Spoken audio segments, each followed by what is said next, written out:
and speaking of blocking, Noon trying to take his turn back a little bit early right there. Got frame trap on the web swing, and now the Unique getting two. Actually comboing Magneto in the process as some extra damage as the disassembled is gone, allowing so much to come through right now, Proxy. I cannot believe how well we regulated that. The combo was unreal. The super comes through with 100 meters. I think that'll do it. What a birthday party to celebrate, Peter. My goodness, bro. Did him like he did on May on that one. 2-0 in this opening game. Oh my God, you got my ass. I'm sorry. On May, bro. Dude, Finish it. Finish it. Clean connect there with the medium nose. We zip on in. Opportunity now off the assist. Gonna tag in the Goblin once again. That seems to be the structure of these Goblin at the two teams. Get him in, pop the grenade for the meaty, hop on the glider, and ride on out. What a whip! Dude, it drives just high enough to avoid the counter. Yeah, that's the thing, man. You can like immediately hover up on the glider, right? Avoid a lot of wake-up supers, avoid assemble smashes like we saw there. Noodle trying to get it, but he doesn't beat him to the button. Sonic chicken blocks, right? Lane canceling once he landed. That means he's going to be able to take his turn before Noon. Great defense from Sonic. Sonic has played so many games. Noon has as well, where there's that element, right, where you chicken block and you lane cancel, you're normal to take your turn quicker than you would otherwise. Good stuff from Sonic. And that's another thing I think that a lot of people forget is that people think of Sonic, they think of mix-up, they think of high-powered offense, they think of what we're seeing right now. Sonic's defense is some of the best in the history of these games, man. Sonic is probably the best masher of all time. I'm 100%, and that's defense, Ringe. Yeah, that's 100%. Defense. Like that was complimentary, no derogatory on that parentheses. No, you are objectively correct. Yeah, like Sonic is somehow, some way, always has a 2.5 frame jab. They always find the gap. That's like, a throwback. Legitimately, yeah, you know what's up. Shout out to PR Ball Rock, bro. Oh, maybe that was going to be a 2H there, but it was just too afraid of hopping on the glider. The timings that Goblin's able to represent makes it so scary, even with the 2H-like blades. Oh, yes, indeed. And now Supernoon trying to stabilize right. He's still got a long way to go. Get him to the side. Yes, indeed. Perhaps trying to push him towards that wall, but more importantly, get that assembly gauge, unlock another character. And this is big. He's able to bait out the assemble counter, and he's going to take him to the wall. Yes, indeed. He hasn't even used the wall splat yet. Use it there. This is perfect routing from Noon right now. Building so much meter, so much assembly gauge. That should have been the kill, but it's all right. That trade will work out in his favor regardless. Absolutely. Ends up just saving us a little, getting us a little bit of a discount here is now. Again, too far for the assist. Both shooters coming out. Had an opportunity for the 2H instead. Called that anti-air assist. Way to be patient. Wow, nice adjustment from Sonic on that combo. Felt like a little bit of a delayed 2H to stabilize after hitting the assist first. I don't know how they do it. Oh, man. So overwhelmed in the moment there with the assemble counter after the subsequent wake-up works out. Yeah. Yes, Uzi. The guarantee match closest there. I love that little delay. Good call. Unfortunately now, it's going to be that assemble counter beaten once again and left by your lonesome Blade and Peter. The perfect duo there to be able to find the mix on the sandwich. Indeed, Walt's fighting in here, giving him the assembly gauge back. That's going to allow him to convert with assist. And again, this time, no playing around. Didn't want to extend it one more time with any H meter or anything like that. Just go into the Muralosa Moon and clean him up. He's a samurai, asshole. No? Shit. Vampires don't gotta pay taxes. Shashao's Lee Chung. Oh, man.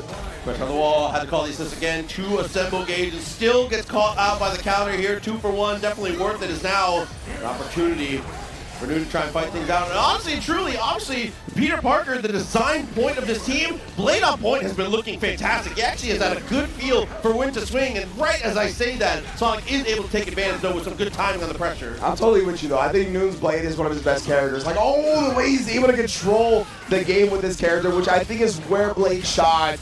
Definitely gels with him very well. We're going to get the wall break. No, actually going to take the combo limit here and keep the corner since he already got all 3 meters anyway. Oh, I thought he was going to round trip tag instead. Went in for the Rekkas here. Terrifying situation. Ooh, the empty low actually does connect this time. Sonic had been actually defending against that delayed air dash or empty low mix so well, but hey, it'll get everybody eventually. Just in case you don't think that's real, even Sonic gets hit by it from time to time. Supernoon wrapping up game 2.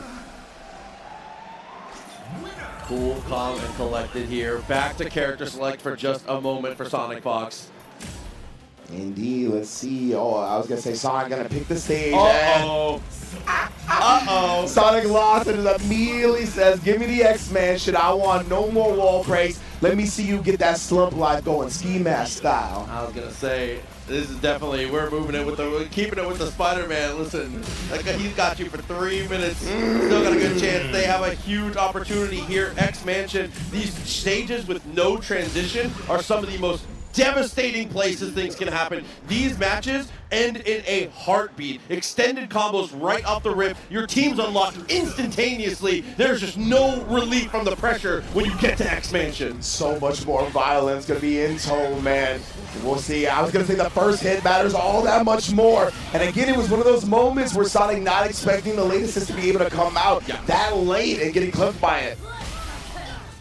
But yeah, you can see already, right, it was 36%, and when you only have 80k health with 2 characters unlocked, that's damn near half life. Yeah, and normally you have to do that and pick whether you want to unlock a character or not. It's both on this stage. It's absolutely massive. Oh my goodness, and look at this Supernoon already with all 3 characters unlocked, already at 100 meter as well. He's gonna be able to kill Sonic with these juggles. Oh man, heat it up, Supernoon. Optimal portal confirms. Absolutely massive here. Sonic unlocking that second character, but unfortunately not the way you want to see it come. The round easily in Noon's favor as we go for the dash pass, call that Magneto, couldn't quite keep it together, but manages to keep corner and gets the counter again. Yes, indeed, at least for Sonic, was able to roll out of the corner, but nonetheless here, how long will they avoid that on an X-Mansion, right? You're already at the other corner. Trying to web swing out, I like that, use the web grenade to not be linear about the approach. Again, that delayed assist call. Recognized it was definitely going to be coming as we lay out the portal. What a mix!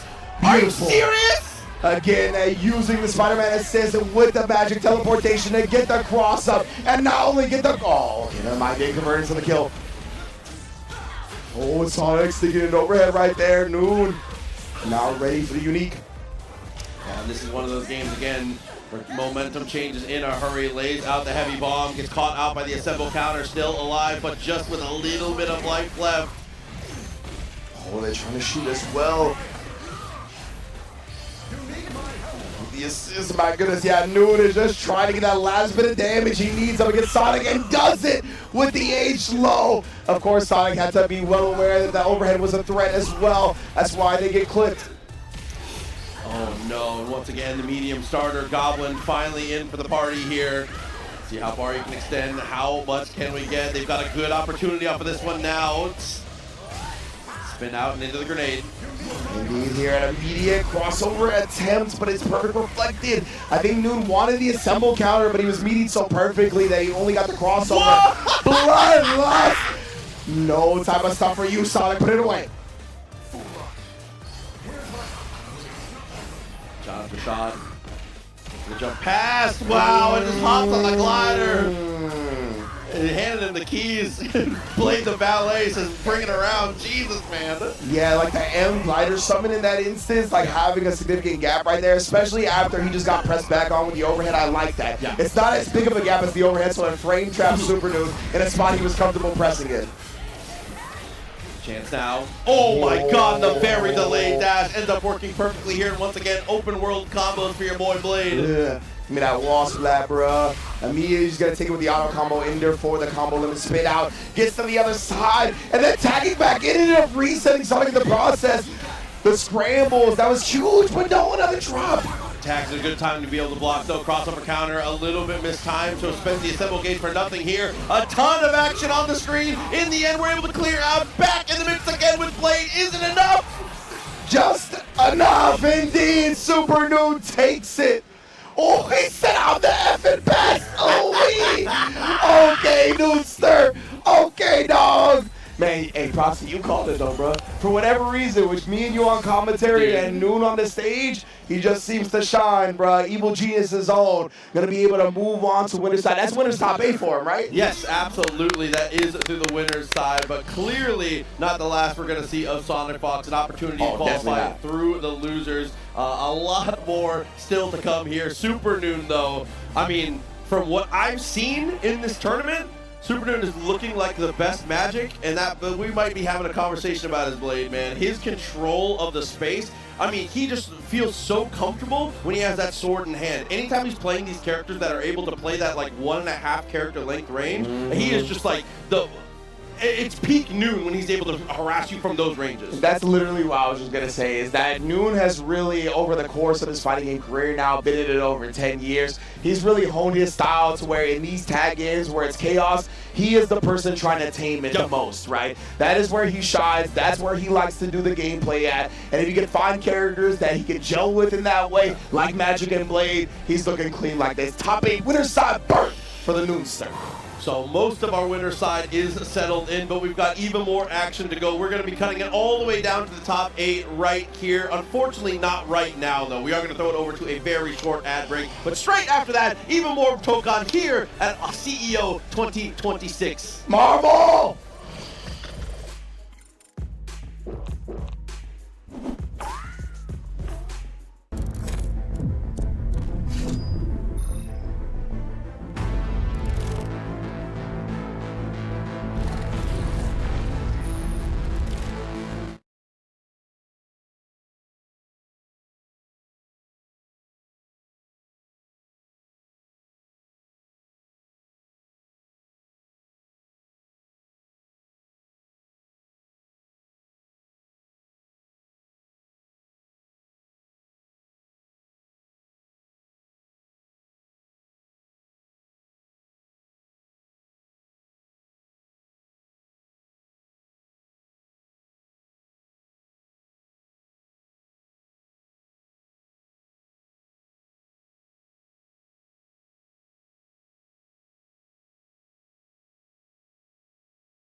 cutting it down to top 8, finishing just a touch later over on the main stage in the center stage of the ring. Ringe and Proxy to continue to take you through the action here as we're moving into what is going to be, honestly, probably one of the coolest matches we're going to get to witness here. If you have not seen it already, it's going to be a treat. It's going to be Yami versus Chaos here in the winner's side. And a little birdie told me that this is a point penny player. Yeah, so Chaos definitely, I was able to check out some of Chaos's matches during the polls. He actually came up during the round 3 block that I had with Vicious. And yeah, I believe the penny is prominent. I cannot remember if you ran it on point specifically against Hubert's Loki, but she was definitely like a prominent featured character, I believe, in the secondary spot at the most back. I don't know how to do that, but yeah. But she was definitely on point plenty of times, utilizing the pendulum swing, able to get some good mix-ups going. They did play a lot of that set on the Infinite stage out of nowhere. So we didn't get to see too many grimy, penny corner slump mix-ups or anything like that, which I do know she has the wall cling and she can get a little grimy. So hopefully we see that here in this set. See, for, you're also a basketball guy. I was for team order, I'm just saying at the 1, at the 2. That's just, I like that. Too easy for me. Yeah. I heard you say that earlier. You were like, Magic got the 2, and I was like, that's good. I like feel that. Good, man. I like that. Yeah. When you said that earlier, I clocked it. I was like, I like this. Oh, dude. But, I mean, on the opposite side, Yami, if you've been keeping up with the online tournaments here, definitely a player you will absolutely be familiar with. We were talking about just a little bit before. Was previously on the Logan, has recently been locked into the Storm, and has been looking absolutely fantastic on it. The damage this character is able to put out, she has some of the coolest combo routing in the entire game, and she's not even fully cooked yet. Storm, definitely in that Goblin type of tier where certainly very strong up front, but it's only going to move up.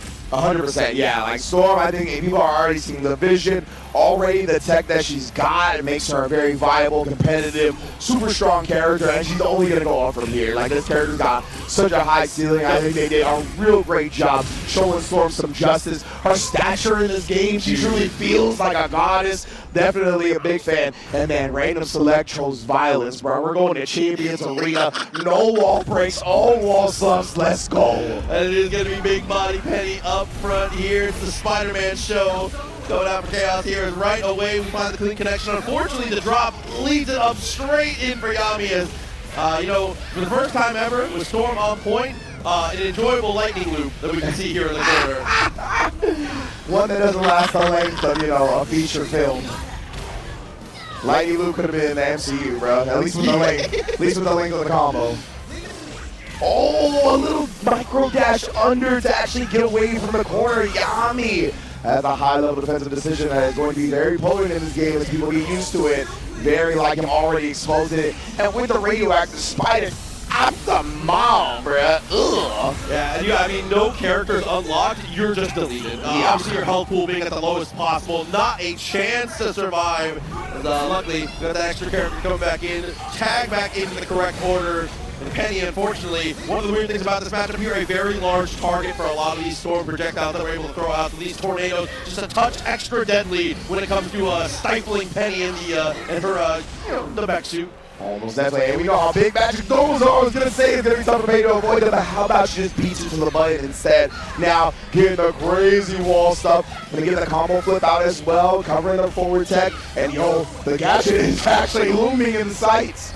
I was going to say, we're looking a bit scary there as Carnage comes out to try and assist. Character I'm surprised we haven't seen more of. I think he's such a good pivot point and such a good team player. 100%, I agree. I think Carnage is definitely going to be more and more explored as we get used to the game. Right now, though, we got the wall summon as a perfect setup for Spidey to go into the super and tie up this first game 1-all in the rounds. Back to back with the radioactive spiders. Doing everything we can to pull this arena apart. They're trying to make a wall break. He's saying, get me out of this center spot, bro. Please, bro. We didn't sign up for this amount of violence here. We'll get another great block in the overhead and then sneaking in the assemble counter afterwards. No perfect reflect available because of that. Oh, and again, EX low, so damn quick. Gets the wall slump, extends the combo. Things looking a bit dire here. 50% per touch is a 2-touch demonic situation. Indeed, bro, already gone here, and again, at this time, the assemble counter beats the delayed air dash. Oh my goodness, everybody calling their assist right now, doing their best to avoid it with the point character. Actually, Storm's turn still, Spider-Man. Yeah, securing the jab pretty easily. And again, in that spot, normally you have to use a wind charge to get to the ground and call an assist. Luckily, again, with the wall already here, you don't have to do much extra. That slump is huge for Storm's confirmed. Saves so many resources. Oh man, yeah, and now with the breathing room given, Chaos taking a real quick jumps over it. Gets the old school anime mix up, the jump over into the air dash back will forever remain good. Now with the wall, something all that meter burning in his pocket. One more radioactive spider for the road. Literally 3 rounds, 3 radioactive spiders. Absolutely. Listen, man. The cinematic ender, definitely what you need. Getting just a touch farther ahead now. You tag back into the correct order. Once again, I mean, Penny, one of the most underutilized characters here. At some point, you got to ask yourself, like, do you have the matchup experience against a top-level Penny? Because right now, we're getting hit with some stuff. Yeah, right there. Yami trying to set up something that took a little bit too long duration. Post-magic, block stun.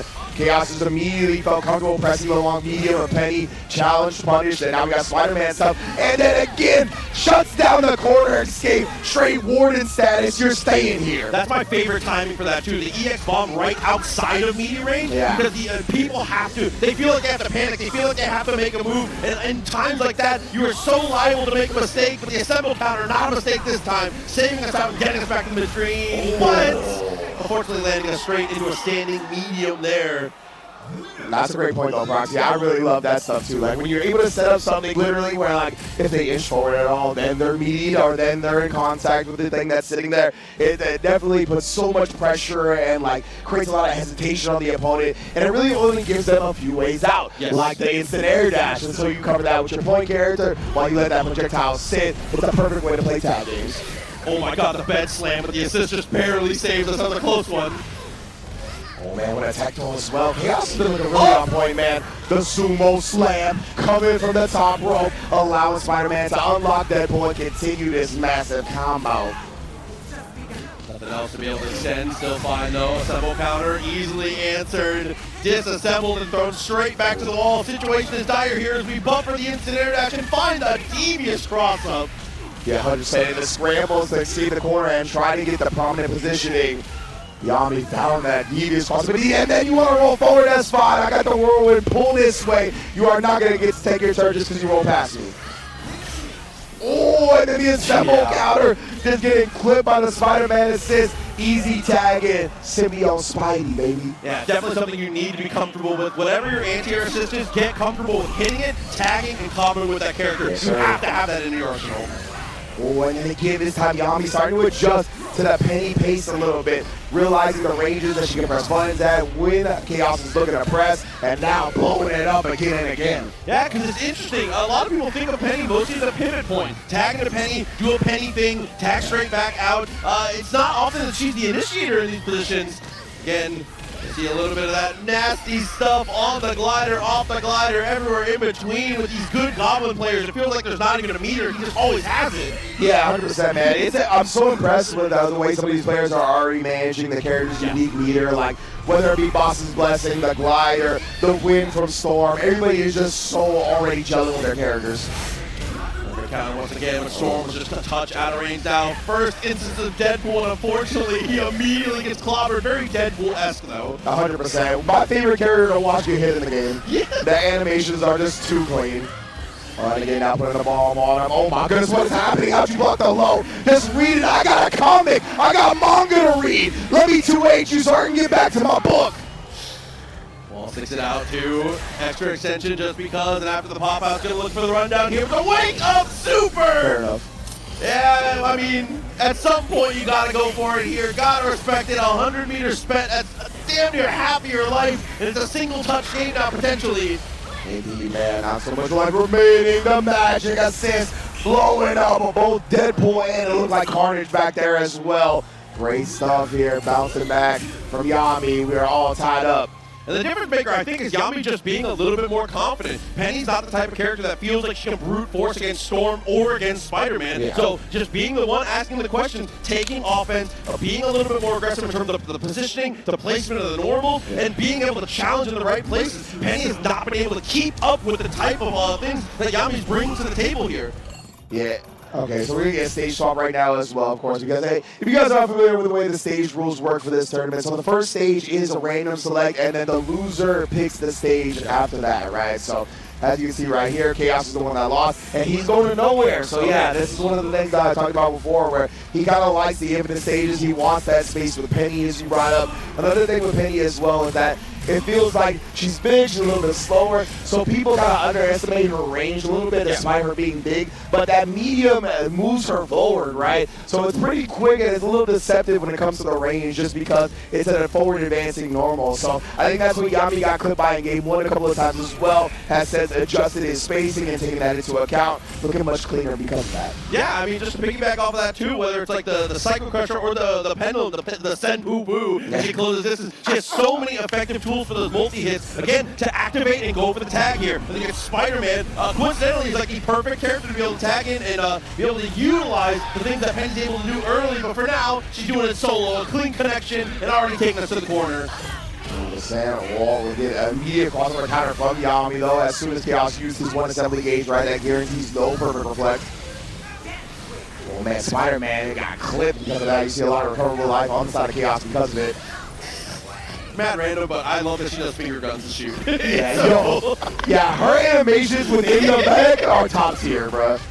Oh, this time we're gonna begin here, Yami, just smothering the big body Penny in the corner. Now Goblin gonna try to go to work. Didn't even take a wall break center, right? Just trying to get the kill here now while Bull player extremely low health with only 2 characters on. Delay was looking for the air-to-air, still fine here though. What a hop! Hops on the glider, still alive though somehow. Indeed here at Penny. I mean, she's gotta, with all of his big body, gotta avoid all these projectiles that are gonna be coming her way. It's gonna be so tough to do so, of course. No lethal chip, so at least there's that. Okay, still not enough to kill, but the use of the wind gauge perfectly anti-airs. Rising the whirlwind up right there. Spider-Man cannot avoid it.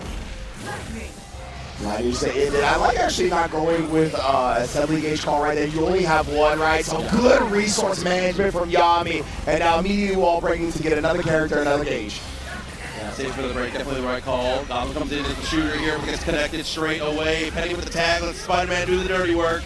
Yes, indeed. I gotta imagine Spider-Man goes with the wall break as well, unlocking the corners. That back assist, being able to manipulate the position of the grounded opponent, and makes for some very deadly mix-ups. Oh, just barely connected. If we had landed on that ice ball, things would have been huge trouble. But straight after, even on the frame data once again, finds the connection. It's just beating everybody up. It looks like a real Spider-Man dude. That's the type of fights he's used to. 100%, bro. Give me the 1v20 right now. Spidey is not afraid. But of course, the scrambles ensue, and Yami's the one that picks it up. Still needs the character to unlock, and he's going to do just that with his wall break. And of course, really even in stage, right? So we're never going to get to the wall sloughs. Okay, air attempt was nice. Got the reflect, even framed in once again. EX with the follow-up, again the frame trap with the assist. What a call to get the stop. Little by little, we're clawing back into this. It's so tempting when you block the heavy load to try to two-way Spider-Man immediately, but a lot of the time you can call that assist and blow you up for doing exactly that. Speaking of getting blown up, it looked like that was either an assemble counter that got hit late enough or an assemble smash that got destroyed. Spin out those, we got the grenade on our feet. Doubles up the pillar, tries to get away. Full activation of the meltdown. We do find the hit. That boy Goblin could not glide away in time right there. The elbow's hitbox up and doing some nice damage. Putting up the piece as well, 34K for the trouble. Oh man, she's actually getting a little speedy now. Penny, she's moving along. Nice block. Gonna get the low, but cannot block the overhead afterwards. Chaos is cooking. That is one of those things that I think a lot of people forget too, is you don't see a ton of Penny, so you forget she's very fast for a character that wide. Yeah, you know, I was like, oh, she's a little slow earlier. I was like, you know what, never mind, honestly. No, dude, she is moving. She moves for no reason, but we do find the hit once again. Web Warrior, the 50 well spent around again in Chaos's favor. A step closer to finding this finish. It is set point here in the winner's side. Wow, you have a point Penny in top 8 winner's side at the first major for Marvel Tokon.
too, and the way he put it was just so like poetic in terms of like, if you ever felt like a high adrenaline, like quick decision making type thing for the fighting games that you play, right? And you feel how cool that is. Marvel is the peak of that, where it doesn't get faster, your mind doesn't work quicker. When you are in the zone in a Marvel game, it just feels different than everything else. Ooh, and you talked about stars from every corner of the FGC coming to beat on Marvel Tokon. This is one of those, right? We got a very strong Guilty Gear player in MFCR going up against one of the Street Fighter legends, Punk Tokon.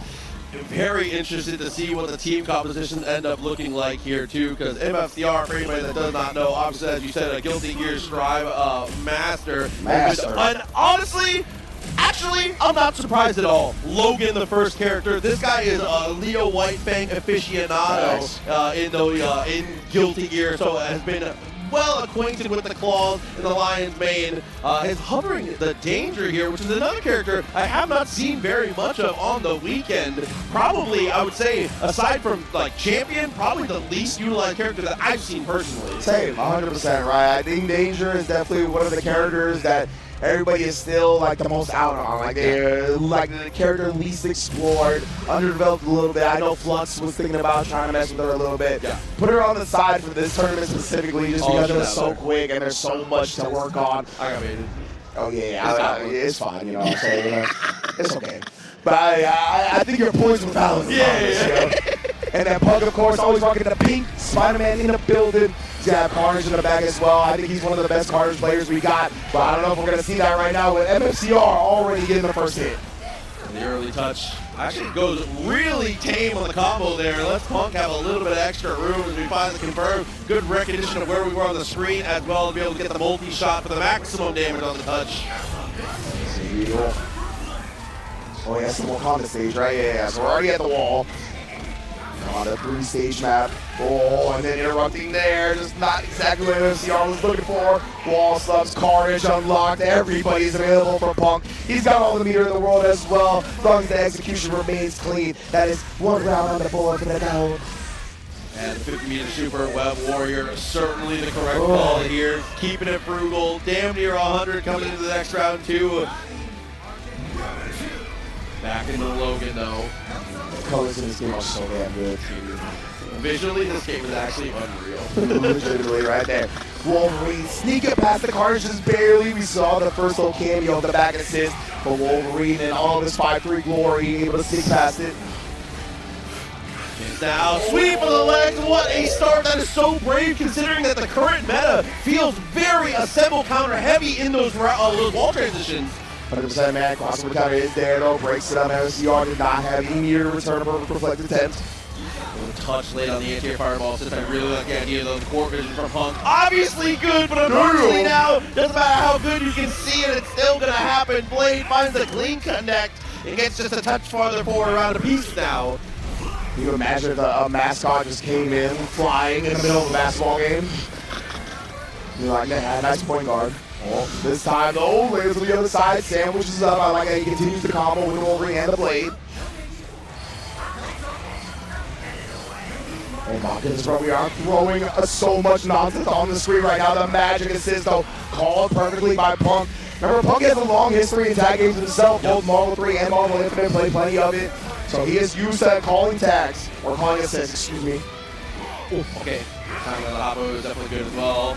Oh my god, and what a read. Sees Magneto pop, but unfortunately no full confirmed. It's going to be Blade back on the mix-up here as Logan looks for the empty low. Yeah, that could have been a kill off the Magneto assist, but nonetheless here, great blocks from Punk, blocking the overhead on the Spider-Man as well. This man is locked in, bruh. Sandwiched now by the magic assist. Instead, he's going to keep the pressure going and uses the H-low to eventually open up MFCR and take a 2-1 lead here in Game 1 once this combo is finished. Yeah, and I think that's one of the most important things you can do is wait until the actual tag pops up over your character. That extra little bit of visual noise and the threat of the other layer makes that EX low or high, regardless of which direction you go, so much more potent. That one little extra piece of visual noise against a player who is so twitchy and able to react to those things is massive. 100%, man. Like, you'd be surprised about how real mix-ups get when you just put a lot of stuff on the screen. Dude. It gets real hard to visually parse what's going on. And of course, right now, Punk took advantage of that. Has the corner situation, combo limit as well. Overhead is blocked this time, but it's not going to stop anytime soon. Perfect reflected to keep control out of the corner because he's going to roll out. So going to chase down Logan again. That EX low, what a catch. Couldn't quite keep it together though. Logan finds the knockdown. Disassembled though, so couldn't bring in the homies. Be in here again, just swipe it out, trying to empty low with the blade this time, but Punk again has been so clean with the blocks on the instant air dash and empty low mix, bro. Does find the H low eventually. Of course, Punk did block it last time. Maybe thought he would be going with the overhead because of that. Staying persistent with the low option, and it's going to be a big reward from MFCR. I was going to say, drop the dome on him here. Pieces of the laboratory sliced on up to be able to secure the finish. 2 apiece, down to the wire. Logan back straight on in 5U and cuts it short for the overhead there. See, if you let the full 5U rock, Fuzzy Mash beats almost all the options that Logan goes for there. So you gotta cut it short using assist. You cannot just let it rock a lot of the times. Need now for reflect as Punk trying to release some of this pressure. The MFCR has really brought himself back into this. And now it's going to be tougher to get Wolverine off of him. Great block on the low from the Goblin. Oh my goodness, Punk the God. Now punching the 2H as well was not canceled by MFCR. This is Spider-Man's turn. Oh my goodness, combo limit here. We're going to flip out, put the web grenade over, baits out the assemble counter. He's got 150 meter as well. This is going to be big damage from Punk. Going to be looking to get all the juice, squeeze all the juice out of this combo before the radioactive spider. He could have tagged out, but he didn't. MFCR eating all this damage that he didn't need to. Just spends the 100 though, still going to be alive. It's not much life, but it's still a chance. Tries to bait out the throw tech attempt and finds a throw of his own. Baits him into the skies and absolutely punishes him for it. Wow. Punk with a perfect chase down. And again, this is not even a top 8 qualifier. They're still 1 away after this. And we are in dire straits right now, brother. Punk and 2H to hell and back. MFCR. Nice. I like that conversion from the 2H to get the wall break. Good damage, honestly, for a 2H combo as well. 27. Whoa.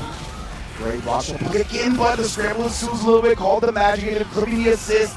All that noise, Goblin was able to sneak through, put the low. Gangster spin out, keeping it safe and simple on the ground. Of course, we just spend the meter and get the pop. Beautiful choices once again. MFCR climbing back into this one here, keeping momentum on his side despite the deficit. Keep running away. Oh, nice again there. MFCR came a little short on the dive claw. And Punk able to replenish it easily because of it. Oh no, drop the combo, check the thing up. The assemble smash in the air.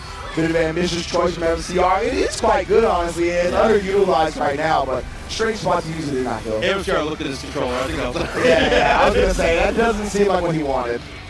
It is good though, I definitely agree, in a zoning matchup, but you know, Spider-Man, who's you know, RTSD, I don't know, man. Yeah, like, especially when Spider-Man's on the ground, right? Yes. Like, I think if Spider-Man is like playing at like top of the screen, web swing game or whatever, it's viable to do the air circle smash there, but on the ground, yeah, not so much. Massive connection here, goes in for the 5U one more time, tagged out. Goblin was rearing back for the overhead. He had the Y on, cocked and ready, but a great connection once again with the EX. The blocks from Punk continue to be so damn impressive. I love the sequencing right there as well. He did a stagger 5L before going into the second block string. That's where he busted out the H low. And this time, the first hit of 5H whips. Actually dodges the assemble counter and punishes Goblin outright. Again, this is a situation where Punk has the resources to kill. Does he have the execution? It's looking likely. Radioactive Spider one more time, leaves us with the 50 meters still in pocket. A great situation for Punk. Brings it down to what could be the final round here for MFCR. Top 24 is a good showing, but it's not good enough. Yeah, you know, MFCR definitely want to go further than this. Punk the God, man, what an impressive showing. You want to talk about guys that just know how to get good at whatever they do. This is another one of them. Oh, and then the overhead right there with the charge heavy. That is deceptive, man. The charge heavy and the empty low do hit on similar frames. That's a real mix. now dashed up with the meaty, safe and simple as we look for the tag. Assemble counter once again. It felt like the correct timing, the correct move, but unfortunately the timing, the spacing, everything just a touch off, a frame, a pixel, everything slightly going to Punk's favor. He feels like a chosen one, bro. I was gonna say it felt like the startup move Wolverine just outside the San Am range of Spider-Man. That is a hard figure for MFCR. And Punk get all the resources to kill. He finds the radioactive spider. He finds the 2-0. Punk the God still going in Marvel Tokon. Oh, free Asian Punk the God as well. You see the white tee. White tee, no jersey right now. He's trying to get blood on that bad boy. Unfortunate there for MFCR, though. You know, one of TNS's finest. A great TO, a great guy, and a great player is going to make the exit here in top 24. But as always, you know, like I said, one of TNS's best and brightest, and also a hometown hero from here, living here in Orlando, Florida. Big shout-outs to MFCR. You know, one of the best to do it. Love that guy. He's such a good human. Yeah, 100%.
Was assist hit in that process, ended up getting exploded and losing the set because of it. So yeah, man, boy, man, guy, pal, bud, bro, bay. He's got the clutch gene. He's been playing the Wolverine as well, trying to rush down his opponents. We're gonna see how his opponent Jazz Rap, who is obviously a well-versed tag player in his own right, can be able to defend against it. Jazz Rap, I'm not sure what he's playing, but I do believe in the previous games was actually a Wolverine player as well, at least in a past life, and definitely, truly one of the dude. This guy is so methodical. He is so smart, which is very funny because he plays a lot of characters that you can just slam the pedal to the floor, but he doesn't. He's not like that. He likes to play it a little bit more patient. I think it was Wolverine Spencer, if I'm remembering correctly. Okay, yeah, in 3, something like that for sure. And he's an accomplished Dragon Ball player as well. You know, Yeah, across yeah, multitude yeah. of titles, has done very well. 100%, yeah. I said when I see Jazz Rap, it's usually an attack game. Yeah. So that's what we're seeing here. Button check before we get it started right now. Of course, Jazz Rap will be on the first player side. BMG will be on the second player side. BMG. Shouts to Vicious. I took that one from Vicious. He was like, I just call him BMG, bro. Like, I was like, okay. I was like, that's a good way to, you know, abbreviate it when we need to abbreviate it. So we're going to see that. On the player 2 side, we already do see that Wolverine that we alluded to beforehand, right? Jazz Rap warming up with a Star-Lord. We're not 100% sure if this is going to be the main squad or just the button check squad, but we'll find out momentarily. If Star-Lord is the pick, I actually do like that a lot. Obviously, the restands are very good. The damage output, as well as the standing overhead. Obviously, a very good teammate. You can play him in the shooter as well. Great assists. Overall, a good teammate. I think it's fallen out of favor a little bit just because a lot of the people who are vibing with Star-Lord found a more comfortable home on some of the characters that were released later. Yeah. A lot of them moved to Black Panther. A lot of them moved to Spider-Man. A lot of them, you know, sometimes moved a little bit downwards the tier list too, but I think that Star-Lord's still perfectly viable and not on the team. Hey, Cloud 805. I know you watching, bro. You better start coming outside, B. Of course, so one of the still most prominent Star-Lord players, right? He's been really playing the character a lot. But you were right, man. Wolverine on Wolverine violence, and we're on Champions Arena. That means no wall breaks, all wall slumps. It's gonna be scary. That's going to be BMG in the LEDs right now. Looking to close distance out with the 5U. Oh, and the assemble counter caught out, highlighting one of my favorite normals in the game. That jumping heavy, that multi-hit, so sick from Logan. Man, Wolverine looking like a pre-built computer right now. RGBs everywhere. Oh, actually, you see one of them, was a BMG that just decided to block on the air dash. Jazz Rap still trying to keep the aggression up to make the difference up in this health. Right now, let's see what he's going to do. I was going to say had an assist available, tried the instant air dash cross up, but BMG just going to assemble counter it away.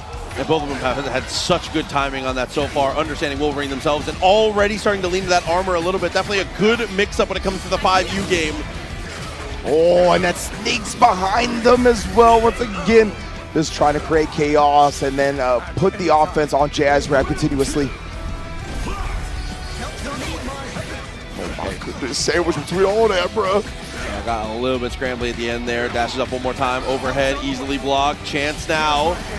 Yeah, it looked like he tried to bait out a 2H right there with the air dash backwards after calling the assist, but was not putting his hand in the cookie jar. Gets the cross up on that. I didn't know that stole the corner. Just throws the cookie jar against the ground and picks the cookies up off the ground. Does not care. Not in the slightest. Little Beyblade action to get us our wall slump, though. Goblin back on the team.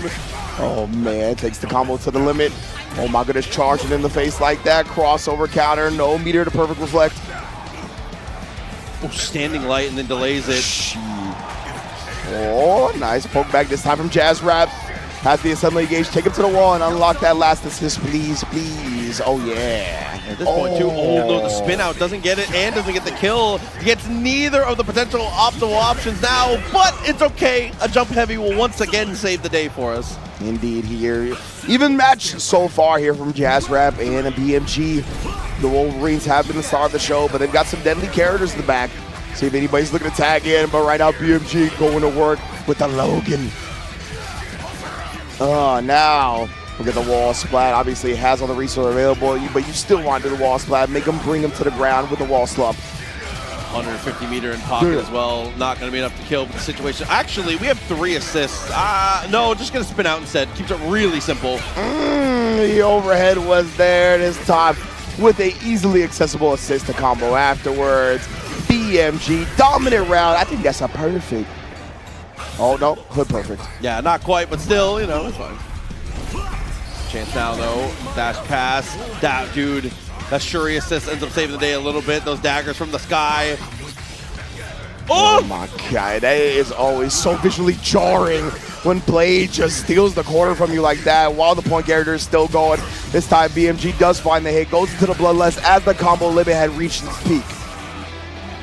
Doesn't DHC through though. Leaves in the Blade. I think the spacing game that you can play with this character might end up working out well, but unfortunately, losing out on the mirror match there, that assault assist coming through to easily save the day. Yeah, it was funny that was the Blade assist that was able to get through all that. And now good block on the low. Getting rushed out by the Spider-Man. Tried to go low again, and he blocked it. Very good stuff right there. The third low finally connects. Jazz Rap doing his best jaywalk impression right now. Always go low and it'll eventually work out. That's how you know he was there. He saw it happen. Legit, bro. That's how you know he's a Wolverine player, too. What I'm talking about. Legit, bro. Oh, my goodness. Magnetic retribution. Let him know with the blam on him. Bro, I love a good onomatopoeia, you know what I'm saying? I really do love that the Supers have that. Okay, once again, JH finds the mark. It's able to easily confirm into it afterwards. Now extending just a bit further, and on the pop out, gonna look for the meaty. Fakes it out with the with that anti-air assist. Is able to find the clean connection. Yeah, it's one of those situations where like the assist passed by, but the opponent wasn't 100% sure that was going to happen, so they create some hesitation, beat him to the button, but this time BMG has fired back. Hey, he's going to have a chance now to get this final round on his side of things. Pop out one more time. Both players. Oh no, assemble counter gets us caught. Situation is dire. He has Tokon assemble proxy as well. 150 meter burning away in his pocket.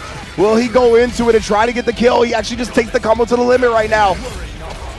A little surprised we didn't see an extension with the assembly gauge nor the meter. Could have resulted in a kill right there, but it's fine. Oh my goodness, the rush down. He's trying to find another hit. No 2H from Jazz Rap. Oh no, and after the assist here, things are gonna get dire. One more assist and the assemble counter reflects, keeps it even, back in the mix again. BMG keeping pressure up. Oh, gets out. What defense from Jazz Rap. Not relying on the crossover counter or the assembly counter. That means BMG spent all his meter. His turn was over. Jazz Rap calling the assist while air dashing out, picks it up, and takes the first game. I mean, just a solid performance there, being able to battle back in the mirror match. The Logan v. Logan is so devastating. The one thing I'm surprised about, only seeing the EX cross up once, because I feel like that's the most devastating portion of the kit. Yeah, most definitely right. That was the thing that absolutely caught whoever got hit by it the most off guard that we've seen today. One of them did. Yeah, I do not remember which Wolverine did it. I'm sorry.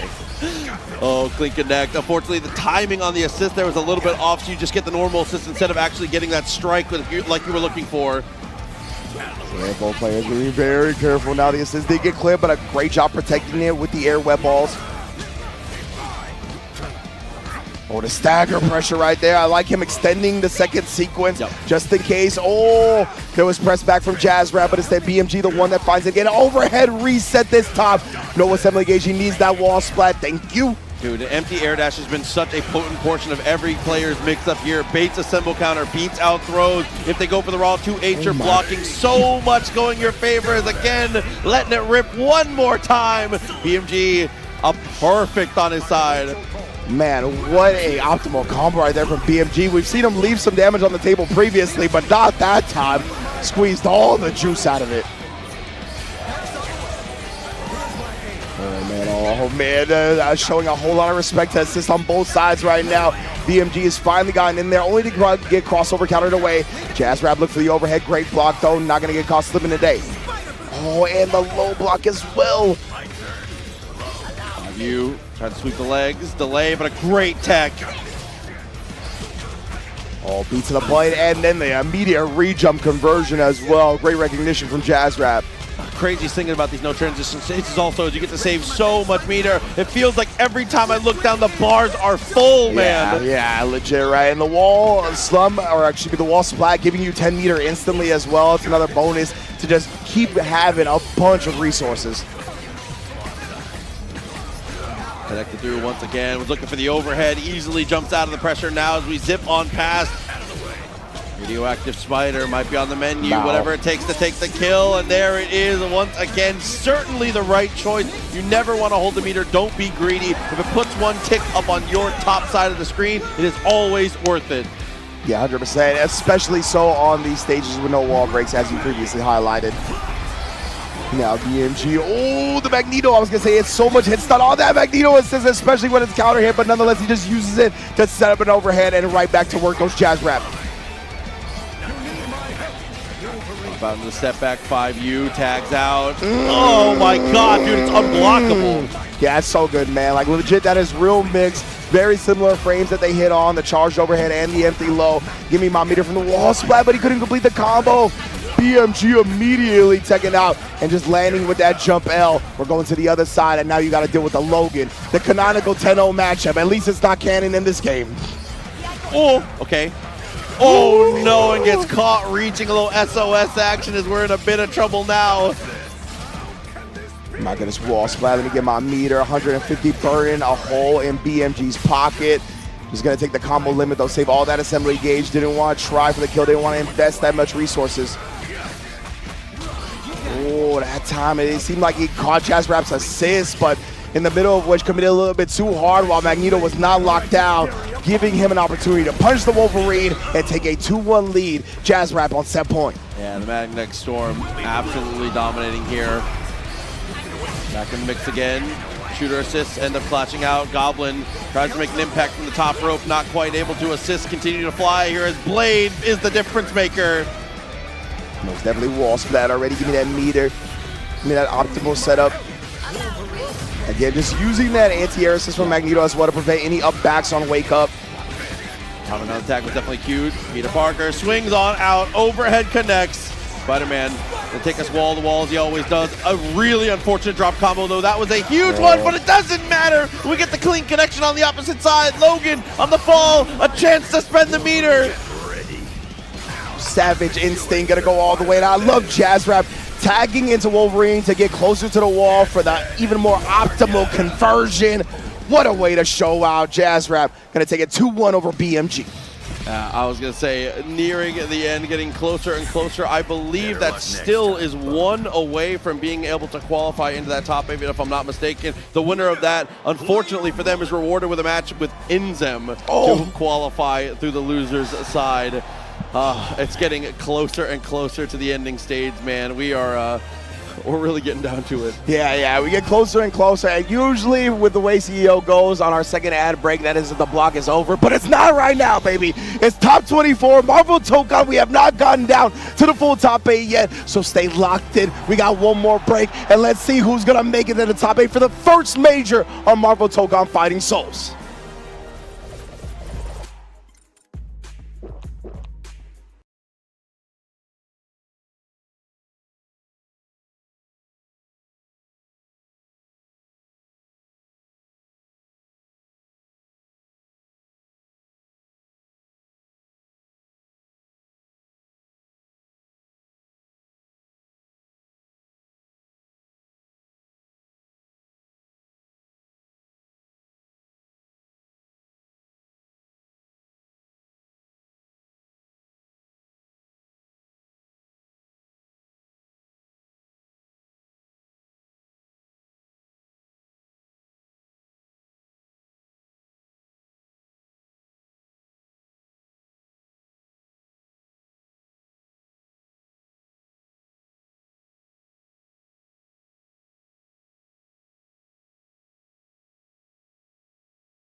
in a blaze of glory.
Tokon Fighting Souls, and we got 4 matches left. We got to qualify the loser side of top 8 and Proxy, man. There are some heavy hitters in here. There are some favorites to win the entire tournament that have to qualify into loser side in top 8. They might fall short even after people were congratulating them on winning the tournament before we even got to Florida. Evo champions, world champions across a multitude of titles, some of the best you've ever seen, all battling it out for the losers side of the bracket here. It is a star-studded cast, and unfortunately, half of them must fall. So we'll see who our final 4 to punch their tickets are, as we're going to get into our first match here in just a moment, which is, as you know, I did misspeak a little bit earlier. Obviously, corrected as soon as I could. Hikari did lose in the winner's side, still has a chance here. Hikari versus Akash, I believe, is going to be our first match coming up here. Yeah, Akash was super sick as well. I actually got to call some of his matches in the round 3 phase of pools as well. If I'm not mistaken, he's the guy that has some sick blade stuff. I think he does the heavy round trip, right? So it's like the EX version. Yeah. And then what he does is he jumps and instant air dashes right over your head and throws the daggers. So it's very hard to tell what side it's on because he's literally right above your head. So it's pretty cool to see some of that mix. I think this is the guy, if I'm not mistaken, and we're going to see if he exploits that up against Hikari as well. Obviously, the daggers are minus on blocks, so you got to cover it with an assist if he does block it outright. But it's something that you can see and then call the assist and maybe catch the person trying to take their turn a little bit early as well. So just keep that in mind as we continue to watch this set. Yeah, I think that's an important thing to note too, is that is one of the most powerful tools in versus games, is being able to halt or alter your momentum on a dime like that. Yeah. Even if it is minus, even if it is a bit slow, being able to stop like that is so important for these mix-ups here, especially when your character, like you said, has something built in like round trip that can not only pull out of the corner, man-made mix-ups. There's so much potential when it comes to being able to access that with the character here. But with that said, Hikari's defense has been stand out, and Magic is the type of character who's more than capable of being able to take priority early from a character like Blade, one of the few characters that can stand up in neutral and normals to be able to actually fight this guy out in the mid-screen. I was going to say, yeah, I think Blade is usually super good in the neutral, right? Has the nice little machine gun, great normal, or great range on his normals, but Magic is the queen of range on her normals, man. It is going to be tough for Blade to combat this. We'll see how Akash kind of presents the neutral, presents the gambits that he's going to take up against this character, while Hikari still RGBing his life away. Dude, I mean, it's kind of raw. Now, on the Magic one specifically, because of the sword, it actually looks really good. Again, trying to close distance while we can. That jump heavy, or orbital normal working well as we teleport, double up, was trying to bait the 2H it looked like. And that was really good discipline from Hikari, going with the 5L rather than the 2H, right? 2H would have been heavy commitment. If it whiffs, that's going to be an easy punish. But instead, he was just trying to anti-air with light normals. But hey, don't try to come into the Magic's DMs, bruh, as we get a controller disconnect. And I see him saying my bad, Hikari on his end, so...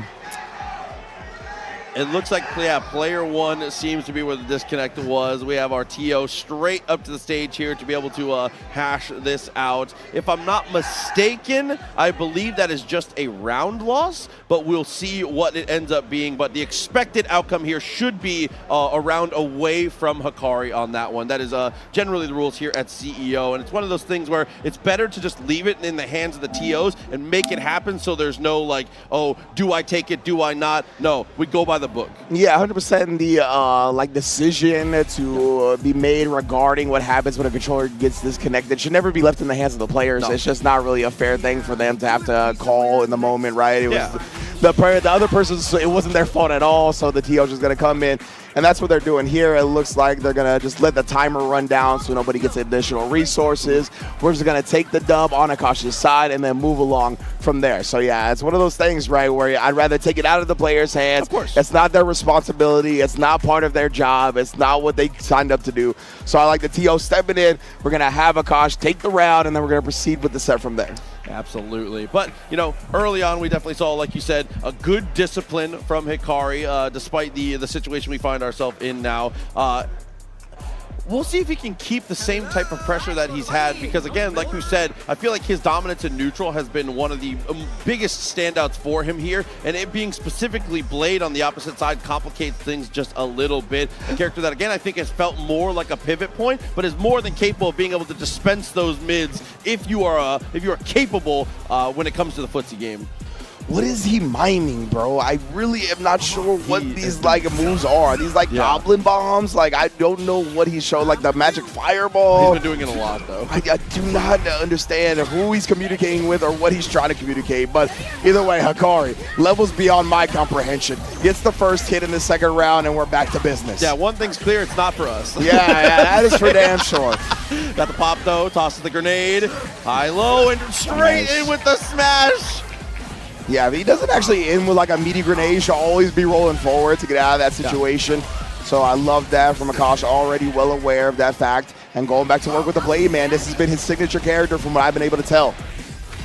Glider trying to do the dirty work there. Magic, orbital normals once again, but the forward heavy as we fall, pokes it out and finds the connection. Oh, yes, indeed. Clips some low, and Hikari always so optimal with the magic there. Doesn't get the wall break. That would have been more optimal and ideal to end it with, but nonetheless, always getting the dub is the most important thing. Trying to maintain position here. Goblin comes out to try and save the day. Misses out. And that feels like an execution error there. Maybe rolled the stick on the jump forward. Precisely, right. Yeah. He was definitely trying to do a jump forward normal. Ended up getting like a TK fireball situation, and yeah, that definitely hurt. Semble counter. I think a Semble counter is extra potent against Blade on those wall breaks too. Yeah, 100%. Has really great normals and always wants to meet you afterwards. It's rare that the Blades actually pass up that opportunity to do so. I thought he was going to do it right back, but it would have been a bait. Hikari did bait it out because all he did was instant air dash into nothing and call his assist. So that was smart from Akash not to go for it. Akash got a lot of good data on that one too. On that knockdown, once again, we woke up with that crouching medium here. Hikari has been so militant, trying to beat him to the spot in every opportunity. But for now, just a little bit of a gun show here. All right, nice. And they're getting the reversal there as well. And the anti-air from Spider-Man, bro. That position 3 for Spider-Man is so potent, man. Counter hit as well, giving him so long to confirm from, but now we're scrambling in the mix. Akash still trying to hold on to this life. Didn't have any other meter, or else that would have been lethal on the assemble counter. Good here though, manages to avoid the EX fireball just in time. Uzi comes through, doubles up on the assist and gets himself in trouble. The whip from just a touch away. It's a pixel of life on both sides. Anything will do it. Yeah, that damage he did to the assist and keeps giving Akash a slight lead just from the recoverable health, and the Magneto anti-air assist comes through, clearing the skies. So you should thank this guy. Taking full control, clean connection though. Timing on the challenge, absolutely perfect here. Blade takes it to the wall, and maybe you're going to see some of that potent mix-up that we have not seen yet. The round trip could be tasty. Oh, yes indeed, there it is here. He's going to do it, yes. Oh, and he crossover counters the mix.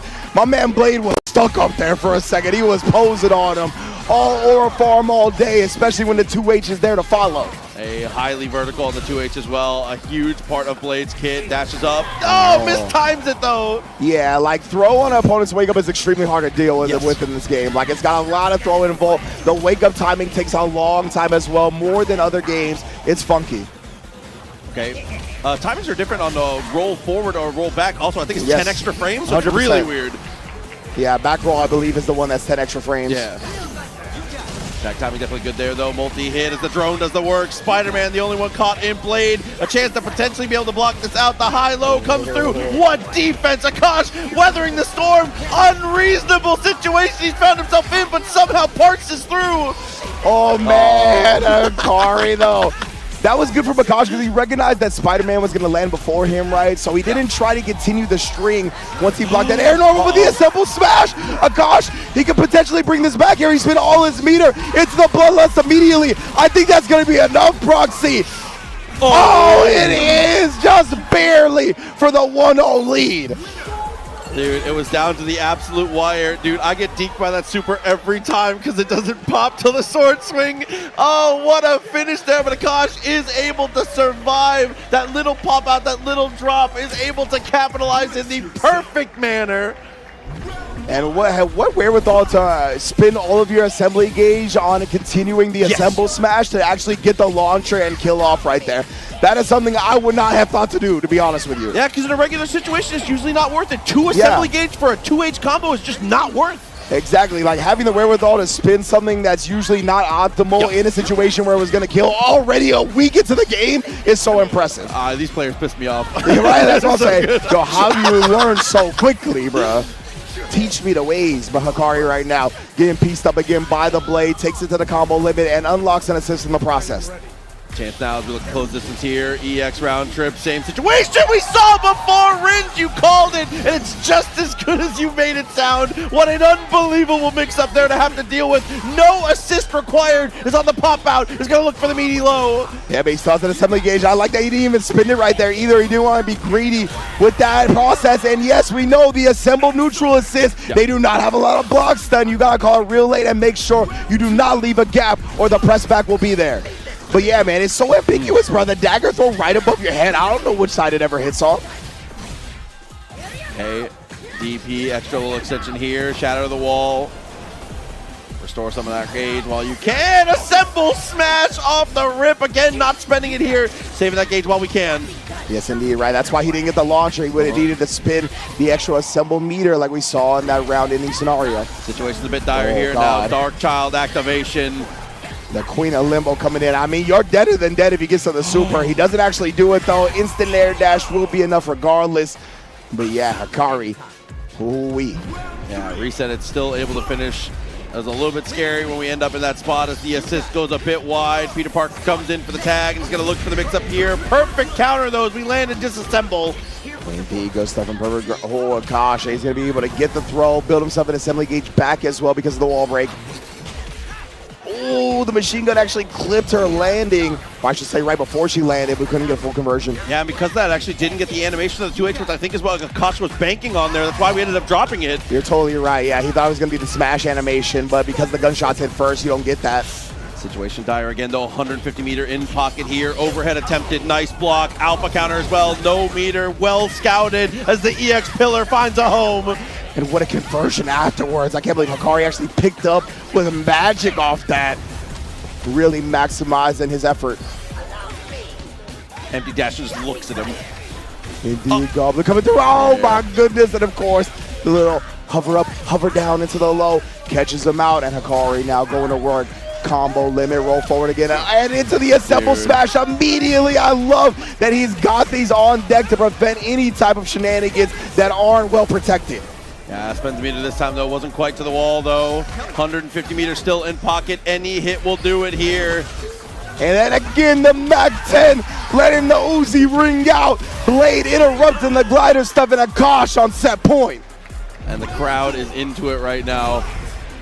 Look for the hop forward, couldn't quite save anything afterwards. Peter Parker tries to control the situation, but the throw of the daggers once again saving the day. What a punish! The daggers have to be one of the best ways to protect your assist in the entire game. Yes. No matter where Blade is, he's immediately going to hone in on the opponent, prevents him from moving after the wall break as well. Dodges both the fireball and the Spider-Man assist, trying to overwhelm him here. The Magneto comes in now, great block on the overhead, but the trade on the assist call afterwards. Akash is ready to convert from there, has all the meter in the world. He's going to send Hikari home, disappointed as he moves on to top 8, loser side.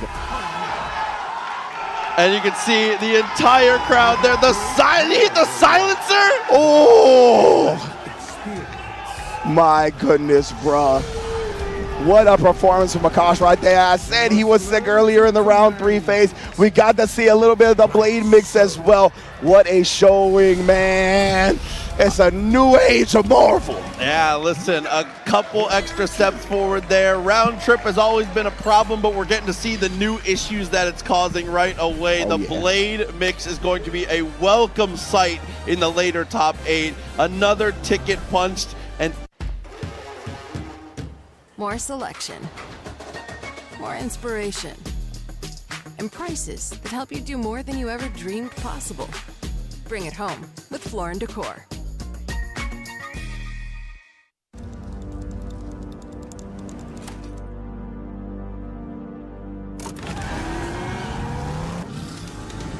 I suddenly realized.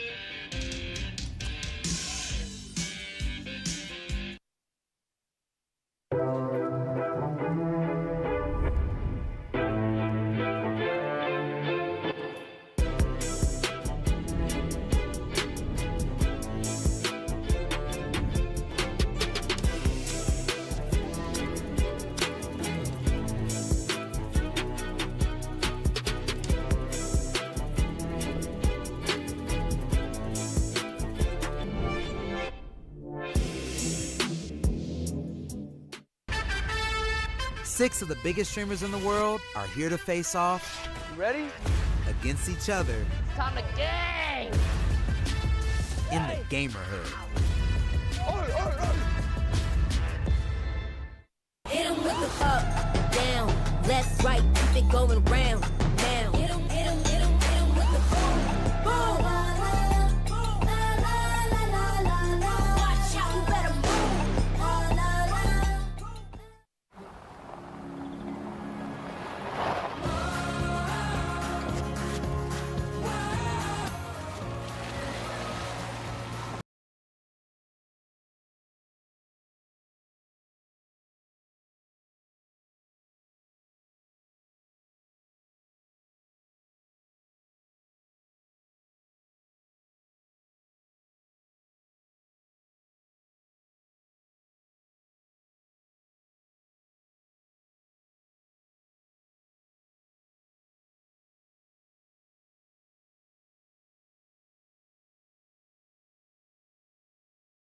into a capture state, so one character manages to escape. That's no 50%. That was awesome, but he didn't get a real conversion off it. Doesn't matter, though. Sonic immediately got clipped in the scramble afterwards. K7 dropped it, though. That should have been a kill combo. Oh, no.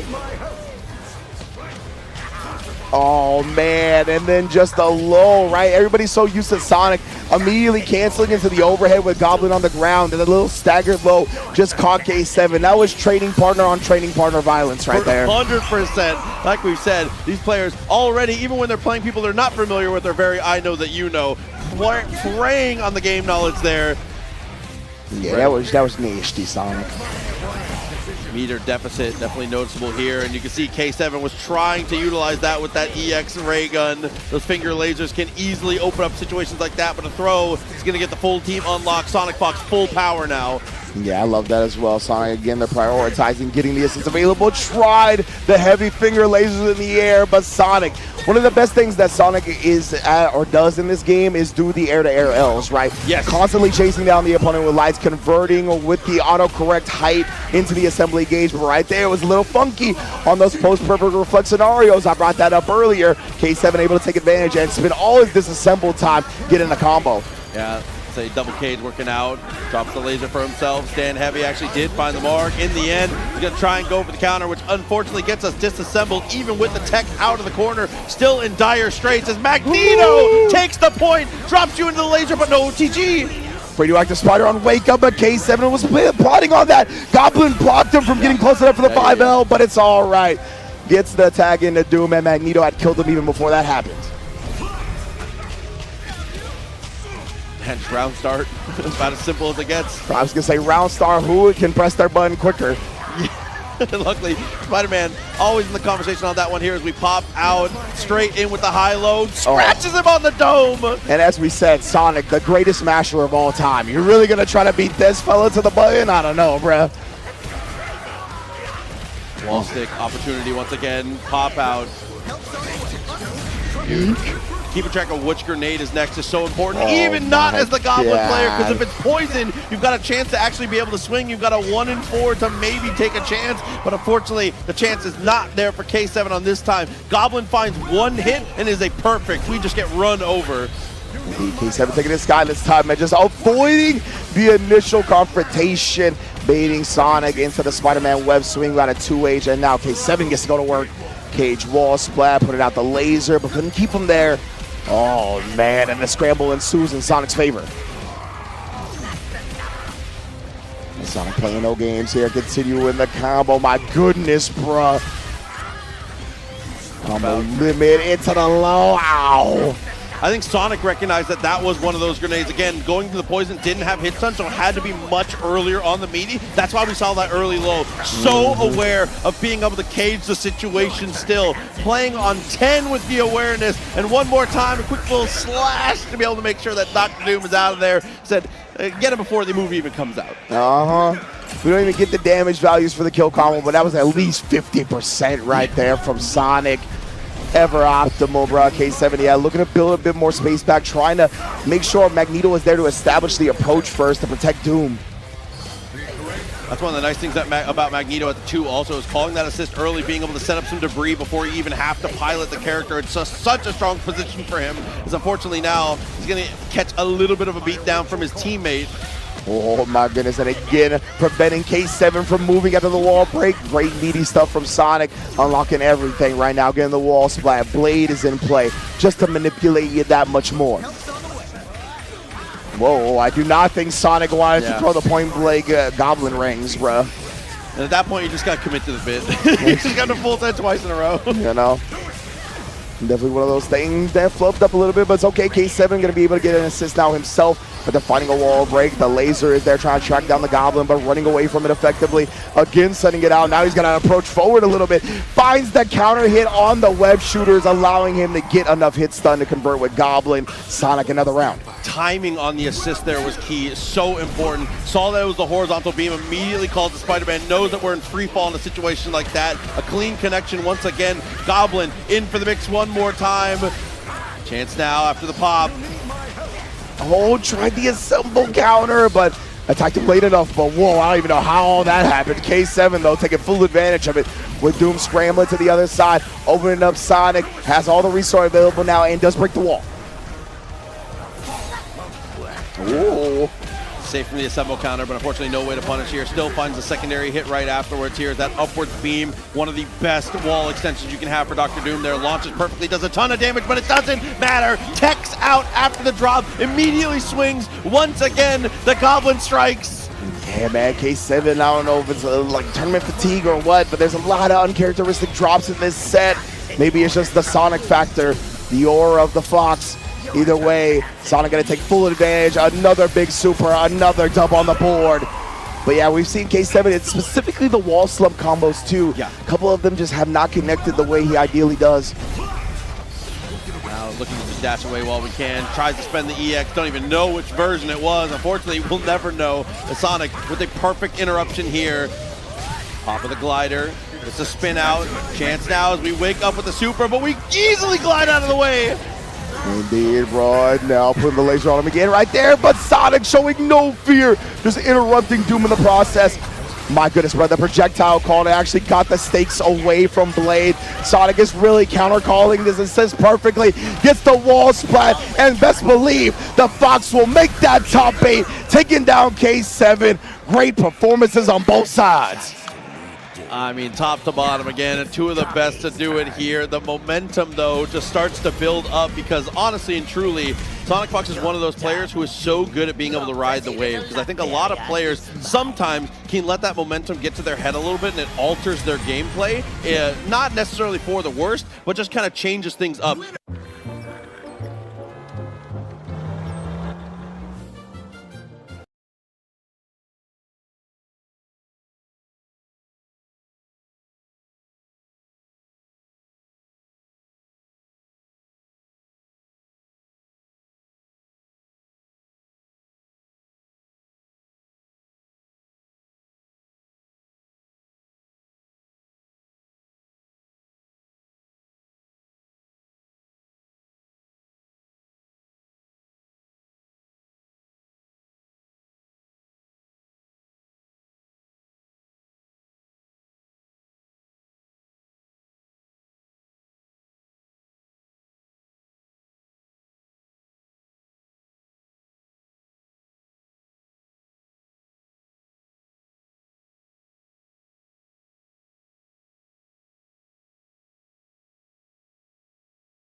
He has participated in like those AT&T like full-on every game challenge type situation. He is just very, very talented when it comes to the digital violence and beyond. But going up against Yami, who, as we talked about, maybe the most advanced Storm in the business right now. Punk gonna have his hands full.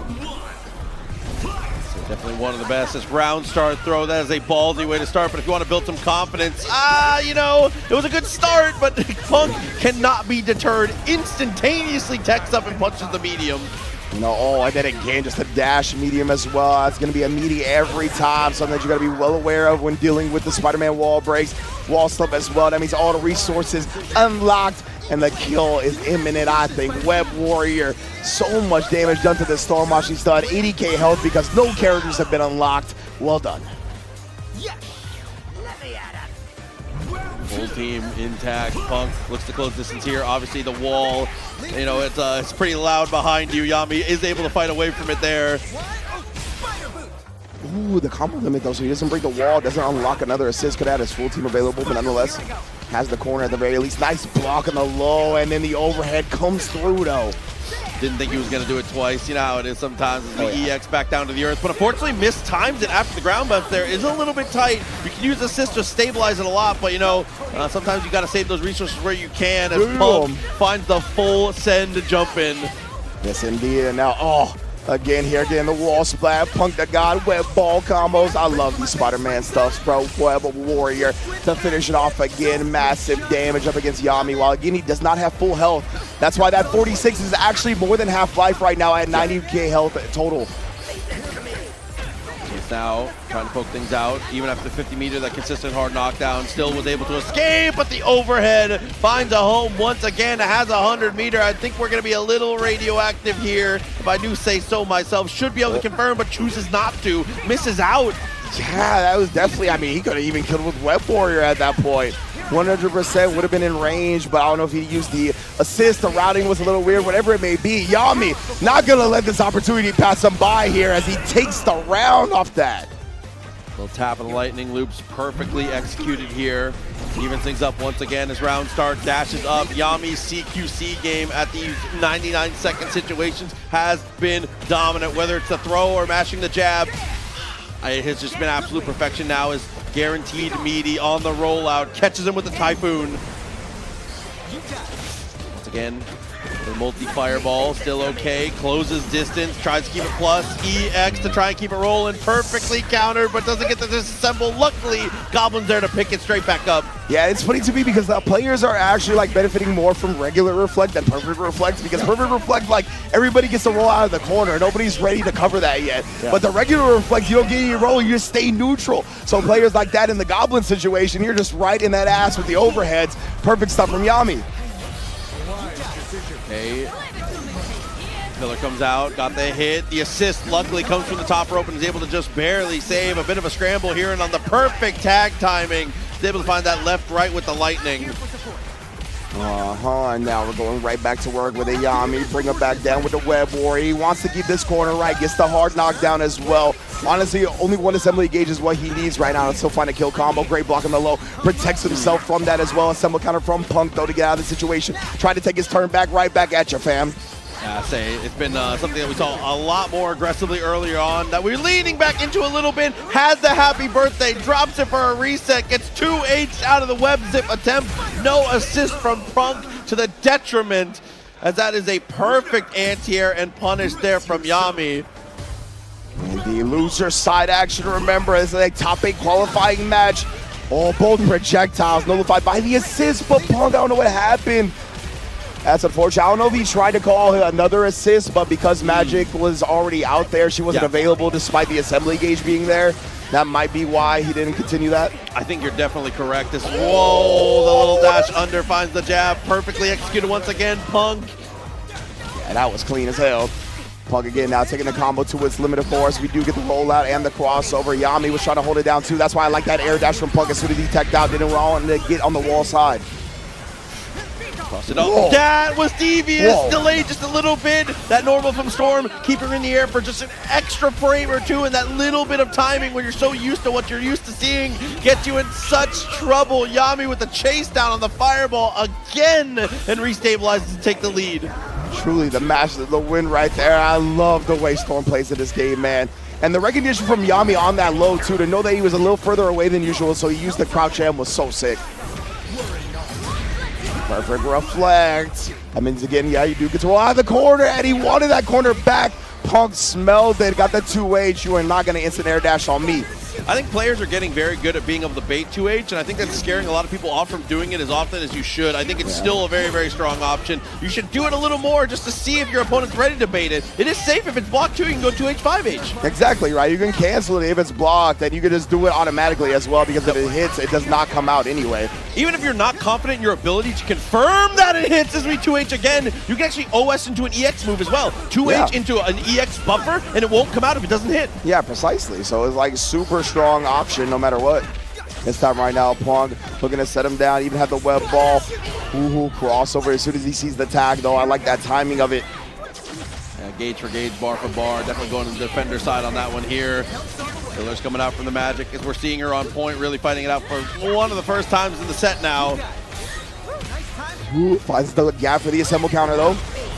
Yami well aware of when he's going to need to defend. Does block after the 2H. Couldn't quite get it out in time for the true punish. Oh, Carnage, let's go. Cameo with the throw. Pops out says my throw animation is sick. Yeah. And he's gone. Yeah, but now back to the back. Even though we haven't really seen much of his back assist either, it is extremely potent. He does manipulate the position that the opponent is standing on the ground. Oh, and again, Punk trying to maneuver out of these meaty wall break situations, but Yami staying true with it. The stay in medium is so potent. Oh, he thought the assemble counter was coming this time, and instead Punk takes it to the skies. Yep, slipped on in. All good to go. Wall stick one more time. Plenty of meter here. Got to spend at least a 50 for the hard knockdown. I think that's usually the way that Punk has been handling things, and I definitely agree. Take your damage where you can. Try and keep it as close to a 2-touch as possible at all times. Oh my goodness, and then the overhead immediately. Punk just keeping it with the simple stuff here. Wall splat, all 3 gauges available, 2 assists as well to be able to extend this combo. That should be a wrap on the round. Carnage is there one more again for the radioactive stuff. You know what it is, bruh. Peter on Peter violence. Spider-Verse. I was gonna say, I'm pretty sure that the name of Punk's team with the order it's in is the friendly neighborhood Spider-Verse. Oh, there you go. Something like that, you know. All good here, though, as we try to reposition. Storm with the EX Tornadoes. That double up can be so deadly. Tries to run for it one more time and sends it past and straight back through. That is why it's so important to save those win gauges for the clutch moments. Yeah, the way Yami has been able to manipulate these wins in these moments where he needs it the most. And again, covering the forward roll with that as well. It's been looking so good. Both players calling all their assists, and Punk's the one that finds the hit, but not for long. Oh man, Yami is coming out of that scramble with everything necessary to tie up this set and put himself on set point, and he's doing just that after the lightning loops. The master of all things weather. Down to the absolute wire here. Getting closer and closer to the air-to-air. So smart, too. If you're in an air-to-air situation, if you're not sure how to regulate it, just mash the same button a couple times. The auto combo will save it for you. That is such a crucial way to be able to keep this combo going. 100% brings himself close with that one. The H whirlwind as well, bringing him back close again. Just try to overwhelm Punk here. The crossover is perfect reflected. Does roll out of the corner, but the Goblin finds the hit regardless. Back on the glider. Opportunity now. Hops on off and looks for the mix-up here. Reads the tech backwards and goes for the EX overhead. Nice block all the way through. Punk's defense continues to impress. It really does, man. And with all that visual noise, sure, you saw the Goblin overhead, but who knows what was coming next from Spider-Man. The low is there. Yami couldn't complete the combo, though. Punk has another chance at life. And remember, this is loser's side. Everybody's lives are on the line here. Double counter goes for the tag. Goblin looks to close distance. An opportunity to potentially finish now. Oh, my God. The assemble smash doesn't work out. Punk, another chance.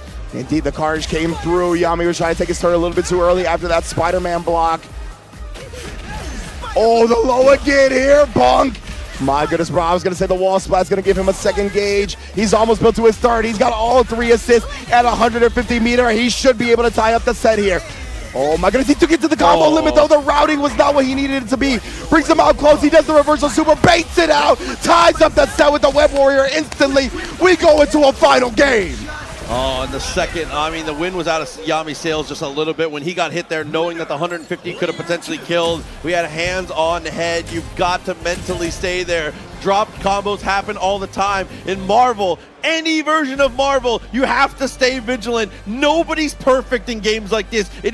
Demanding perfection at all times is just not possible. You have to be ready for these small errors because they will come through. Yeah, 100%. And we're only a week into the game, right? Like, we cannot expect everybody in the heat of the moment with tournament atmosphere to remember the proper routing in the moment, given all the resources, given all the context that they're surrounded by, right? So it's just big props to Punk to be able to get that dub regardless right there. You saw him hold his chest after. The nerves are very highly intense right now.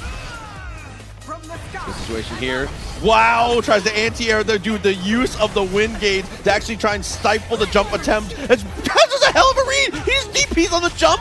What?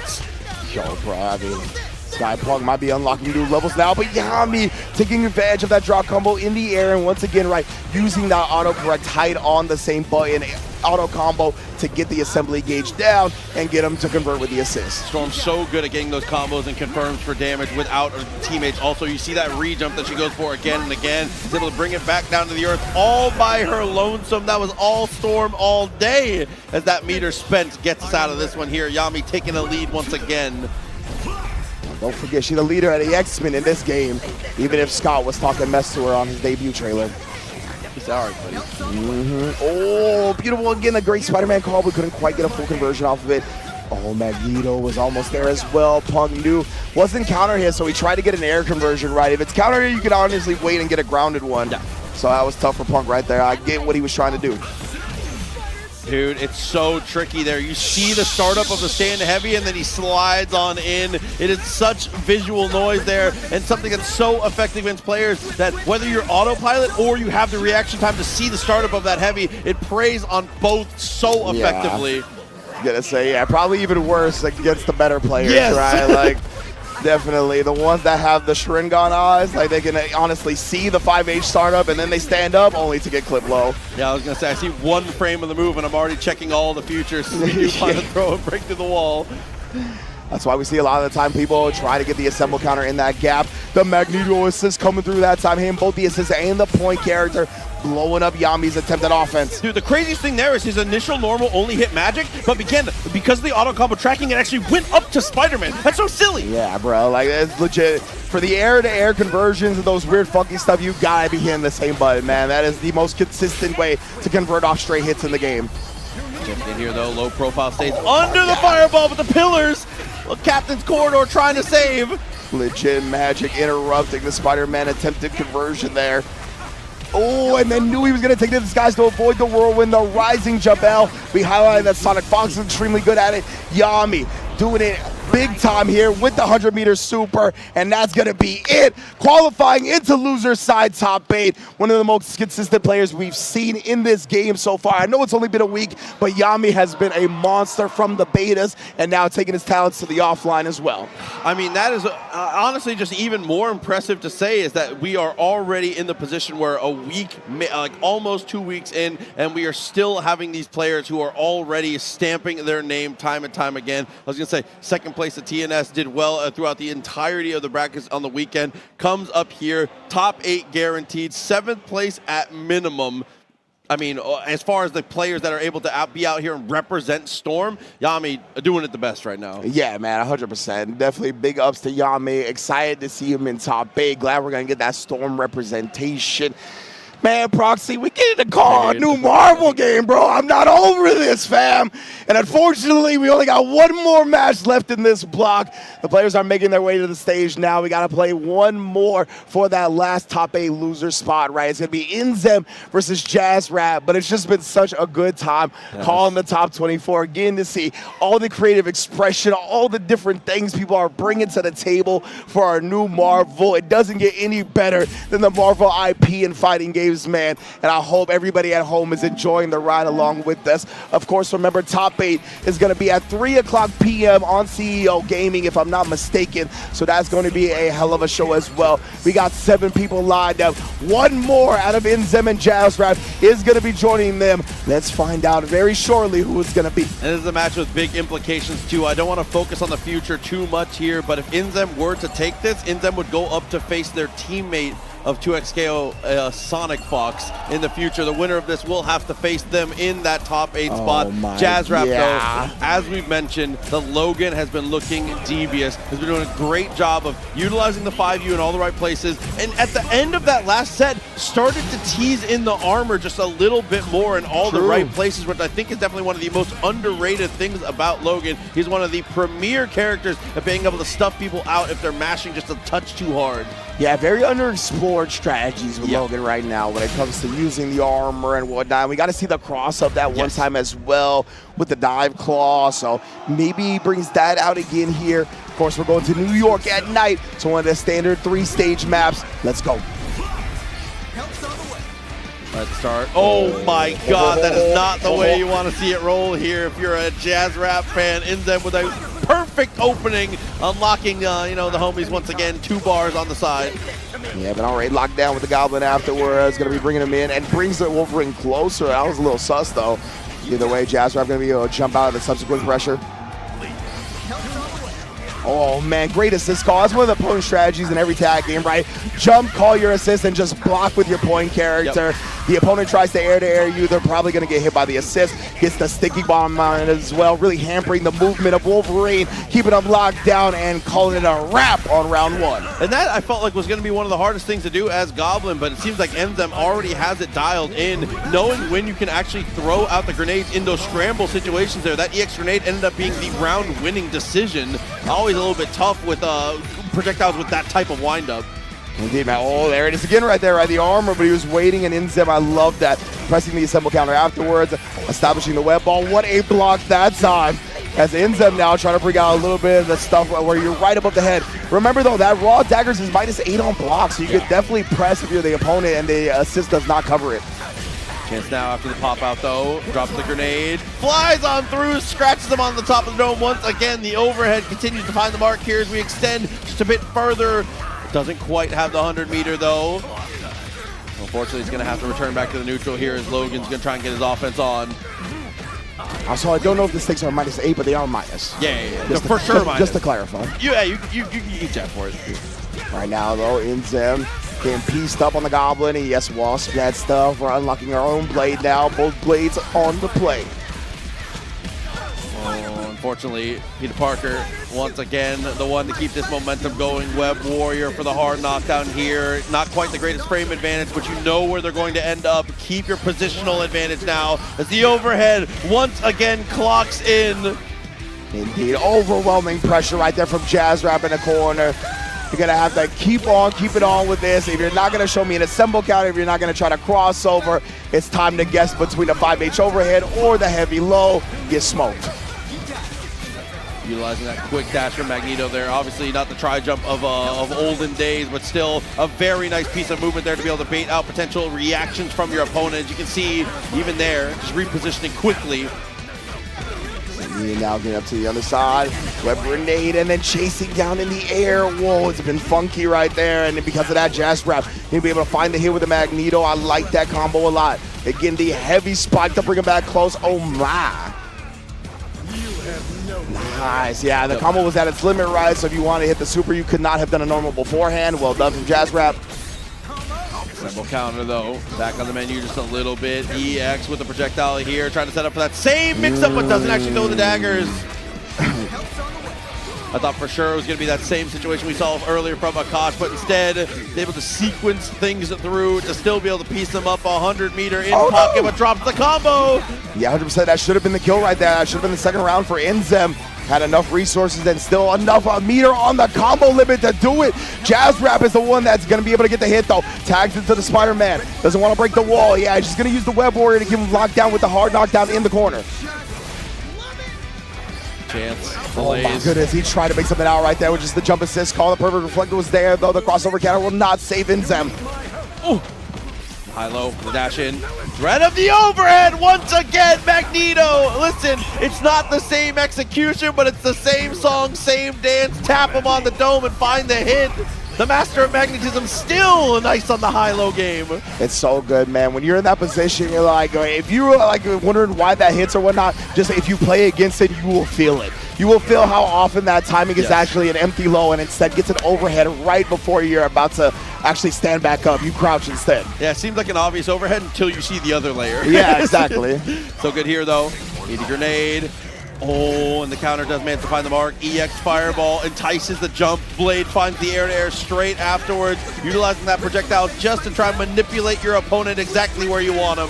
And again, Jazz Rap going with the super right here. Doesn't want to break the wall, rather get the hard knockdown in the corner, but Inzem just wakes up 5L.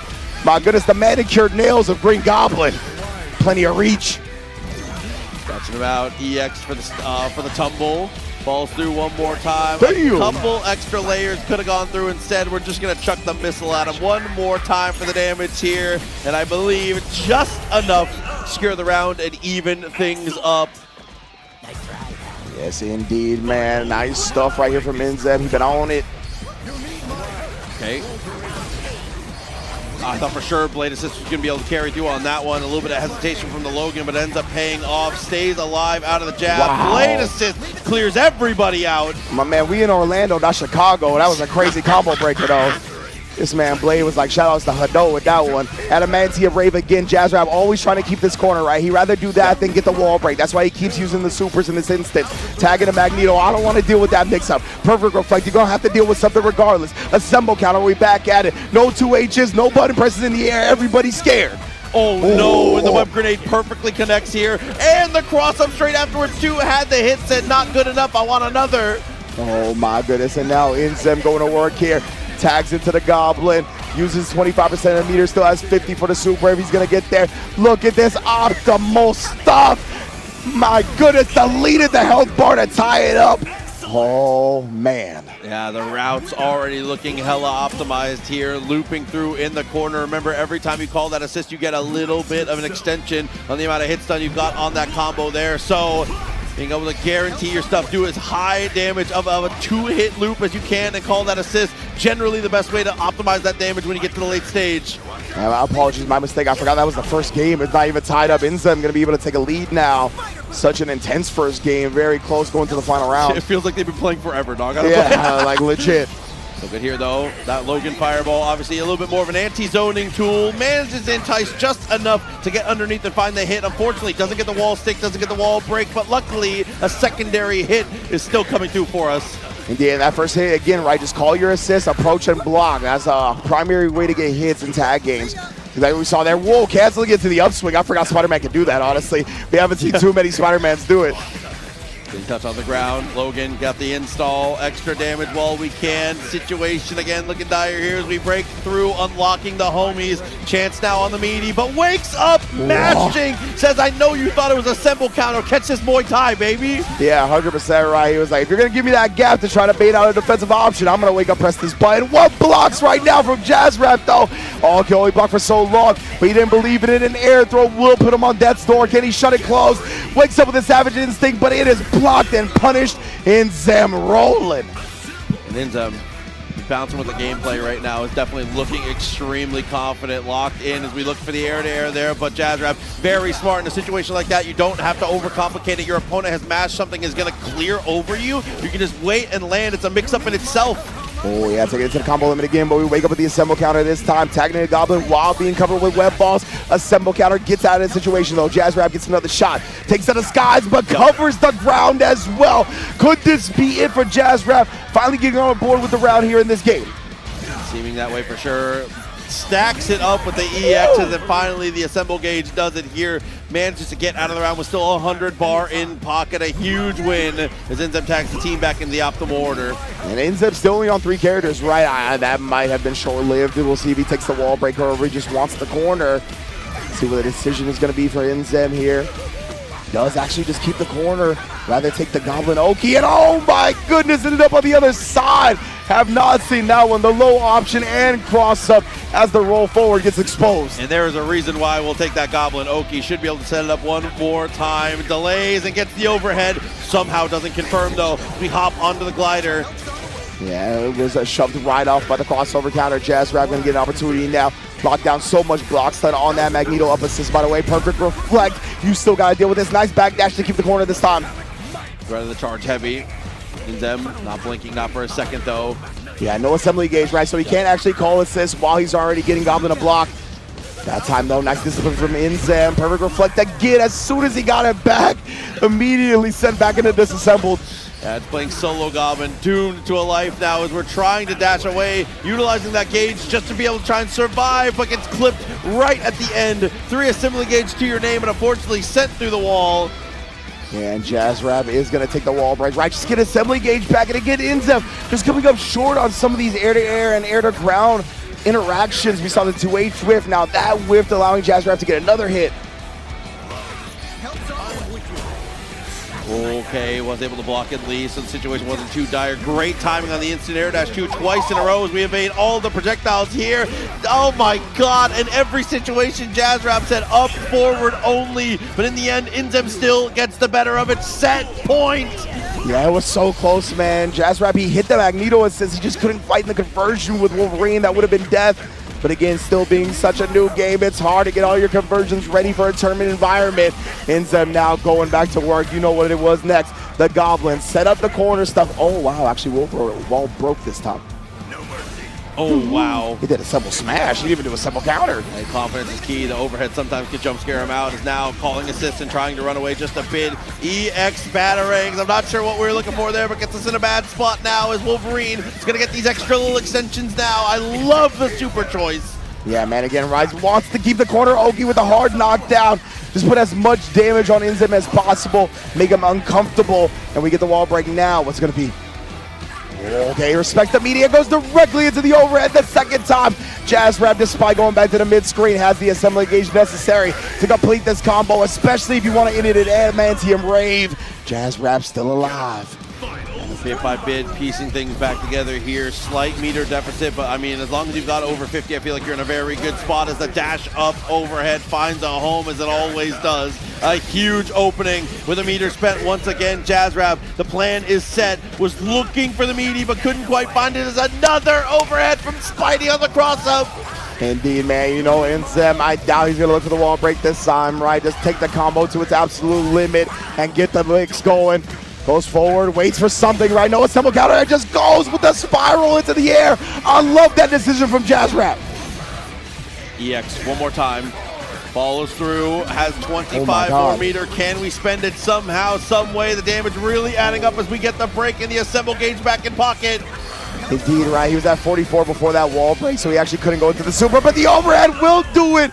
And tie up that said both games that started went to the final round. Proxy, an incredibly evenly matched spot for this last top 8. And it's no hesitation, straight into the next game here. A final one to decide our last spot for the top 8. And now, that Goblin shooter trying to save the day. Logan trying to abuse the jumping heavy, that multi-hit as often as possible. Can't quite find the mark here. Gotta be careful about how we air approach. Inzem has been hot with the 2 H's. Indeed, oh, the armor again. Inzem will. He has often done the assemble counter after blocking the armored move. See if Jazzrap can catch on to that in this clutch game 3. Oh, beautiful counter hit, able to get the re-jump combo, but no assembly gauge available to continue.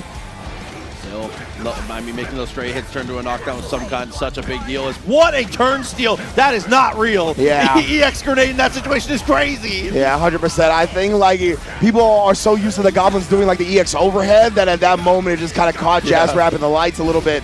Jumps out of the armor this time. I like Inzem starting to adjust to the block strings that Jazzrap is presenting. Okay, whole projectile in every single direction, 45 degrees, everything covered. Man, bro, able to get to the other side here. Inzem, I was just going to say, I don't think he wants to interact in the close quarters right now because he's got such a life lead with only 30 seconds left. But hey, he found the tag, and now Jazzrap's going to get a chance. Ooh, timing on that was definitely dire here. One last opportunity, overhead. Gets the magnetism, though, which is definitely huge. Yeah, exactly, man.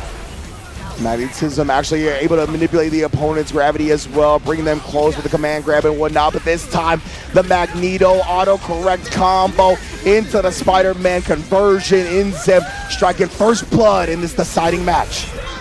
Cutting the short with Web Warrior, absolutely the right call. Always spend the meter. Tournament combos are the name of the game as we get back in the mix again.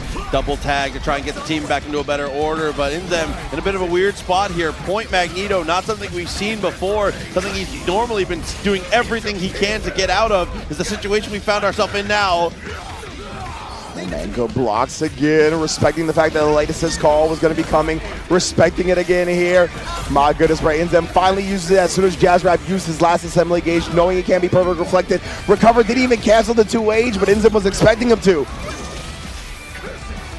Okay, had the EX, maybe could have gotten the counter from there. Still fine though, as we're gonna play the Magneto just a little bit. The anti-air fireball to stuff things out. Instant air dash, a bit hasty. Tries to brute force it, but against Logan, not a chance. Yeah, again, all the 5-3 glory right there, managing to dodge the Magneto, just landing on top of the dome piece afterwards. Oh, the armor here doesn't press anything after that one. The air-to-air, but Spider-Man broke it up. Oh, what a block on that cross-up. He got the just block too. Reacting, man, Inzem. Crazy reactions. Still alive. The situation is dire. What a dash pass. Couldn't quite convert it. That's okay, though. Capture State is attempting the block string there. Gets caught out and dealt with for the trouble here. Round going his way. Oh my goodness, oh my goodness. Actually, again, the Spider-Man. I believe that was the super jump assist call this time, but hey, the low is not being able to be converted from right now. Both players feeling the pressure of the moment right now. Just looking to stabilize the vibes again, and that's exactly what Goblin's going to offer here. Take to the combo limit and give me this Okie dog. Oh, the low again, Brian Zam. So many resources to his name as well. 150 meter burning in his pocket. Spends 25 on the age, and he's going to get one more Goblin surprise for that ass to go on set point. Well, boomerang action puts us in such a dire position. Jazzrap, we've seen time and time again be able to somehow persevere, but I mean, the window is closing. Oh man, both players calling assist and that super jump height again, but Magneto able to just combat up against Spider-Man, now smothered in the corner here up against Logan. Doesn't do the assemble counter that time. I feel like he even put a little bit of space in between the normal because of that. Oh, reflected a good timing, but like you said, most players are not ready for that. Gets put in an odd situation, almost like a standing reset is here. We get the break, a bit of assembly back on our side. Jazzrap, signs of life with the overhead. Every match has gone to final round between these two. I have no reason to think this one's going to be any different. Jazzrap very convincing here in this fourth round, trying to send it to a final one. Web Warrior, oh, and then again, that counter hit was there, and Zem was feeling frisky on Wake Up. The winner of this next round will be our last qualifier for top 8. And of course, it has to go all the way down to the wire. 15 rounds as we get the 2H claws up for the stop now as the overhead finds the mark. That was very weird. The camera didn't catch up at an odd timing. Inzem in a bit of trouble now. We get the pop out, 119 meter on our sides. We get the parry, get the disassembly. Inzem is in huge trouble. Oh my goodness, and then went back to the Magneto through all that visual nonsense. My goodness, now the pressure is being applied with the Magnetize, and he gets the cross up with the Wolverine dive claw. Jazzrap brings it back to the corner. One more Adamantium Rave, and he qualifies for top 8.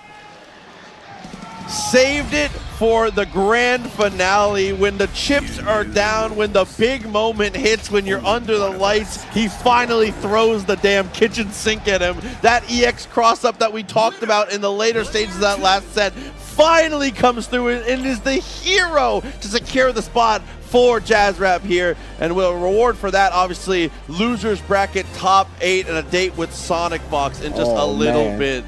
But yeah, literally, right at the top of that set we talked about, maybe we're going to see the Wolverine cross-up dive claw again, and he saved it for the final round. Man, what a gambit to pull out when you did the most. Well done from Jazzrap. That's one of my favorite things to see in fighting games, is when you really hold on to something for that last clutch moment. Incredible way to get into top 8. Absolutely, which does lead us to our concluded top 8 here. Man. So winner's side, Leffen versus Supernoon, and then we're going to have Chaos facing off against BSG. Indeed, and then on the loser's side, we're going to have Yami versus Akash, and as you mentioned right there, Jazzrap, a date with Sonicfox. Oh boy, bruh. That top 8 is going to be bananas, bro. And again, it's going to be going down on CEO Gaming at 3 p.m. Eastern time, which is about an hour from now. That's at least the schedule. You know how it be when it comes to fighting game tournaments. But that is your top 8 bracket being presented, and we're going to get it started as soon as we possibly can. Absolutely. It has been such a blessing to be able to have the first major here offline for Tokon, straight in the Sunshine State. CEO has been doing it bigger and better every single year. Make sure, I've got to say it, I plug it every single time because I must. I will always shill my local event. If you have never been to a CEO, please let this be your sign. Whether you just love fighting games, you love the wrestling aesthetic, or you just want to go enjoy a drink by the pool, this is the place that you need to be. Please, bro. What other tournament? You got birds in the hotel that you can check out. You can go fishing. Do you know we have a fishing competition? The person that catches the biggest fish is getting their CEO registration paid for next year. What other tournament is doing it like CEO? Shout outs to Jabailey opening up the Jabailey World on Thursday. You cannot get it twisted. Come to CEO if you didn't this year. Proxy, you already know I love calling everything with you. The fact that we get to do Marvel, Man, let's get out of here and get to this top 8, Lucas.